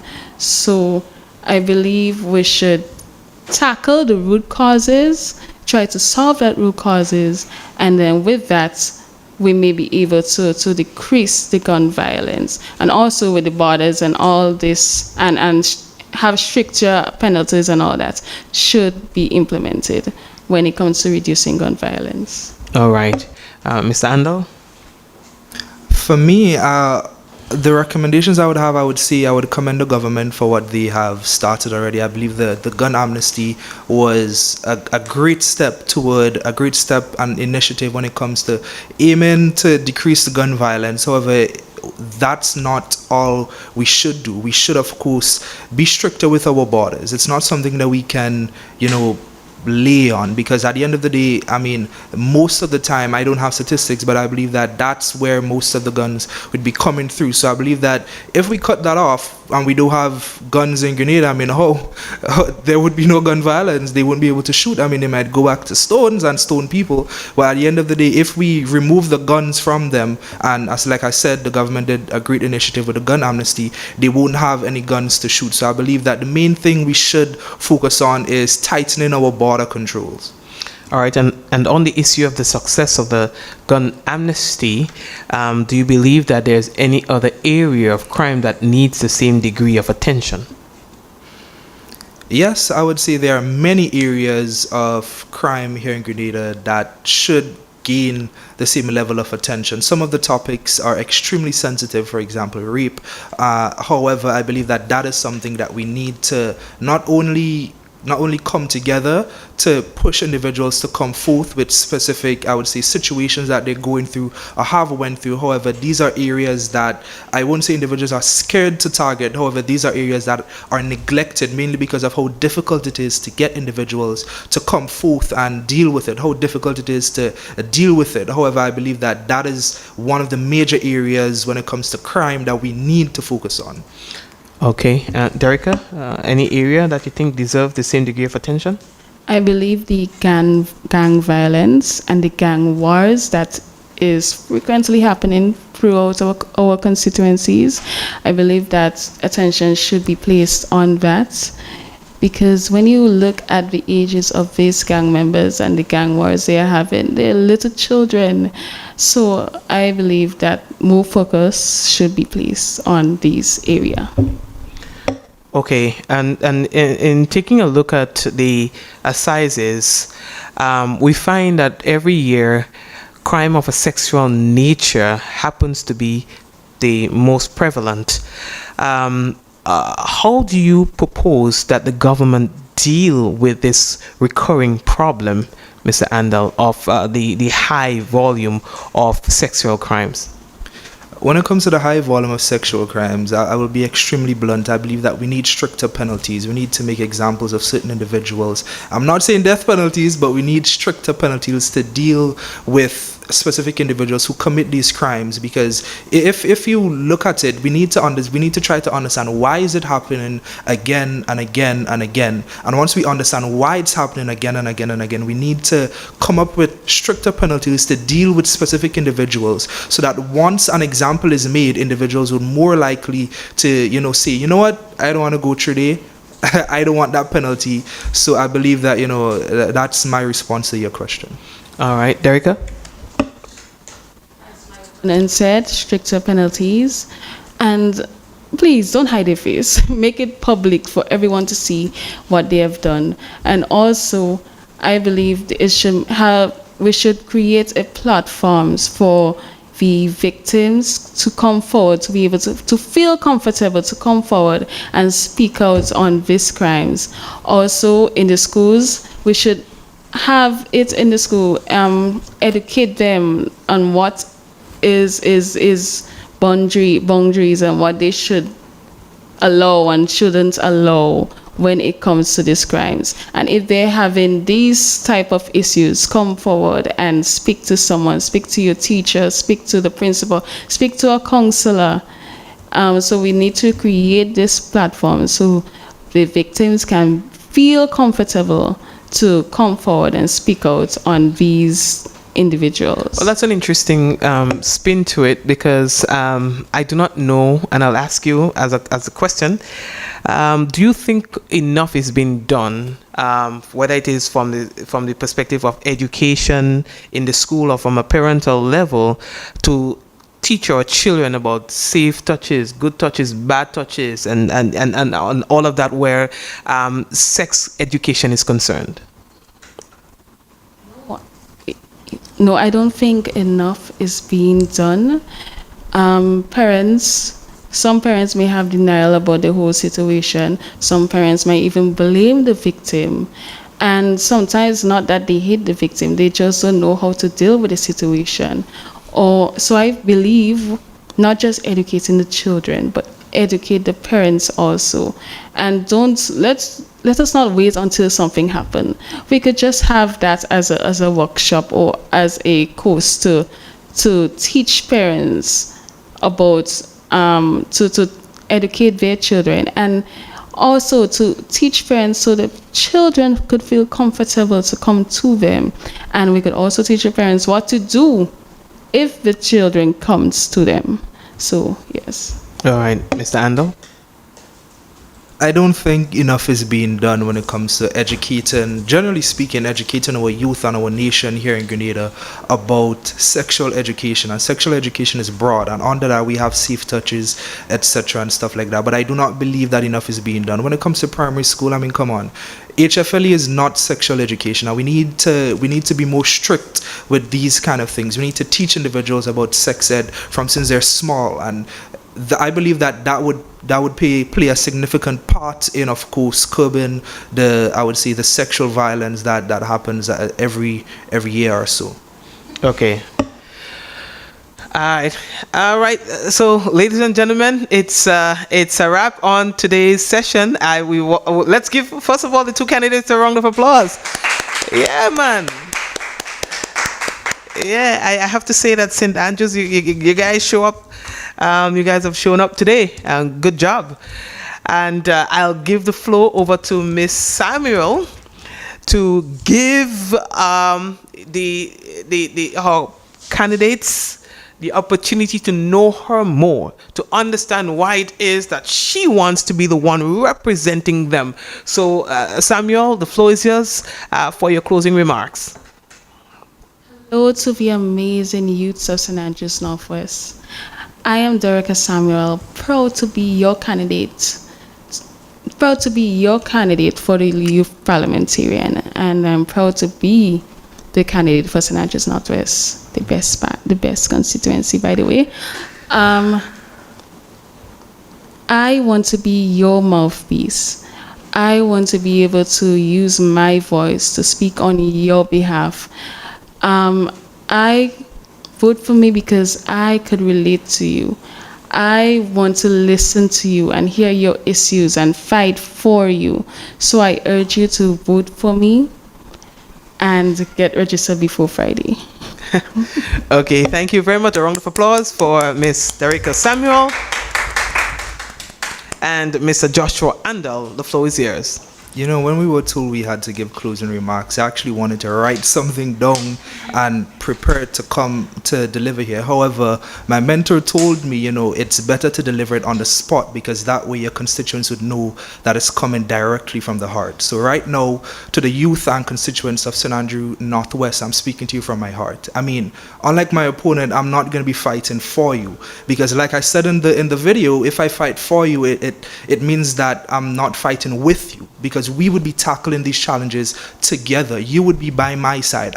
It's not Joshua Andal for the youth of for the youth of St. Andrew Northwest. It's the youth of St. Andrew Northwest, and I am included there, right there with you. So I'm not fighting for you, but I'm fighting with you to tackle the challenges. When it comes to my campaign slogan, I mean, it's on the block today, in Parliament House tomorrow. So right after this, when I reach up to St. Andrew, guess where I'm going to be? On the block. I don't know if it's going to be my block, if it's your block. I mean, I was all up in my opponent's block multiple times, you know. However, when I'm going to be on your block, I'm definitely going to let you know. But my slogan is on the block today, in Parliament House tomorrow. Okay, yeah, man, in the block today, and okay, that's all good. I can come to your block too, you know. Yeah, that's not only St. Andrew. All right, so ladies and gentlemen, this has brought us to the end of today's session. Again, let's give the candidates from St. Andrew a round of applause. I'm very impressed with the level of debate that I saw today. It tells me that a lot of research went into it. The candidates took this task seriously. They understand the task. They did their research, and today they executed, and I'm happy to see that they have done so. We also like to say again thank you to the ministry officials who provided the support to all the candidates. Again, we are not done. We have more to come, and of course, don't forget we are coming to Carriacou and Petit Martinique as well. A date to be announced in 2025. My name is Mikey Hutchinson. I wish you all the best and look forward to more of these debates and discourse and interactions with the candidates. Look out for them in your constituency. I've seen they posting their flyers, their manifesto, and so on. They are taking this serious, and of course, it is our responsibility to give them the necessary support. So go support them, encourage them, give them the drive, the impetus to keep going. God bless you. All the best. Hi, my name is Joshua Andal, and I'm one of your youth parliament candidates for St. Andrews Northwest. Now, as you notice, I'm not wearing a shirt, tie, jacket, or anything fancy. Why? Because I wanted to come to you unapologetically honest, just as I am.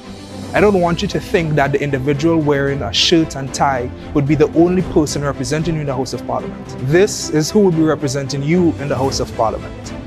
You have been meeting me halfway, so this is a bold statement to show you that I'm willing to do the same. Now let's be clear, I'm not here to fight for you, because fighting for you implies that you would not be by my side. I am here to fight with you, to tackle the issues of entrepreneurship, improving skills, and of course literacy rates throughout the constituency of St. Andrews Northwest. We would be fighting side by side. Every word I speak through my speech in the House of Parliament would be a word spoken by all of the youth. My name is Amanda Japal George, your youth candidate for St. Andrew Southeast, and I pledge to be the voice of the youth of St. Andrew Southeast, advocating for your dreams, your challenges, and aspirations. I pledge that I will be with you in the good times and the bad times. In me, you have a friend, a confidant, a sister, a brethren, and an advocate. I commit to working tirelessly to create opportunities for your growth, to listen to your concerns, and to represent our needs with integrity and dedication. So don't ever think that you aren't good enough. I am here to be your voice. I am here to represent you. The misfits, the rebels, the troublemakers, the wrong pegs in the square holes, the ones who see things differently, the ones who are not fond of rules and who has no respect for the status quo. We can quote you, we can disagree with you, we can glorify or vilify you, but what we can't do is ignore you, because you change things, you push the human race forward. And though some may see you as the crazy ones, the black sheep in our families and communities, I see genius, brilliance, and hope. Because the people like you and I who think we can change the world are the ones who do. So take my hand. Together, we will build a future where every young person is empowered to succeed and make a meaningful impact in St. Andrews Southeast. Championing change, embracing inclusion, a future for all. Hello to the youths of St. Andrew Northwest. My name is Dereka Samuel, and I am excited to announce my candidacy to be your youth parliamentarian. As your representative, I will amplify my voice for youth empowerment, advocating for proper training and job opportunities for each and every one of us. Inclusive education.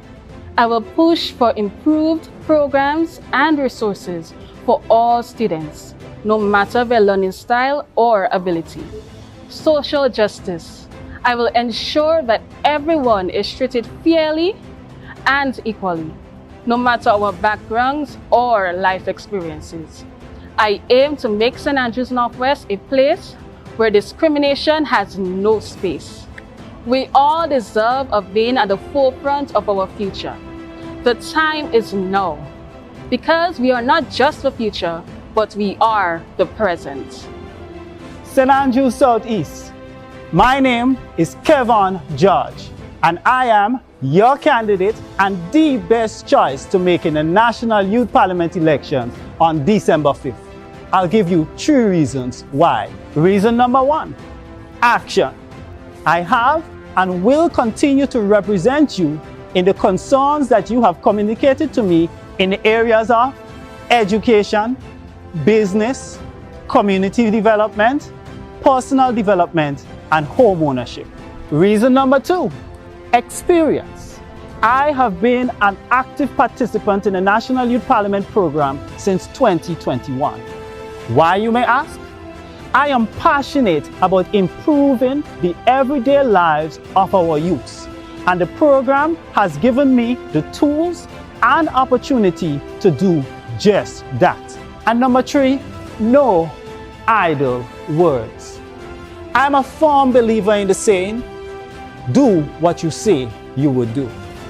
And so, I am not here with any pie-in-the-sky political plans, but rather simple, straightforward, and accomplishable plans. And so, St. Andrews Southeast, a vote for Kevin George is a vote for action and experience over idle words. And that is the only right choice. On the block today, in Parliament House tomorrow. Join me and let's make a difference together. A vote for me is a vote for action. Action and experience over idle words. Big Parish Youths, we are your candidates.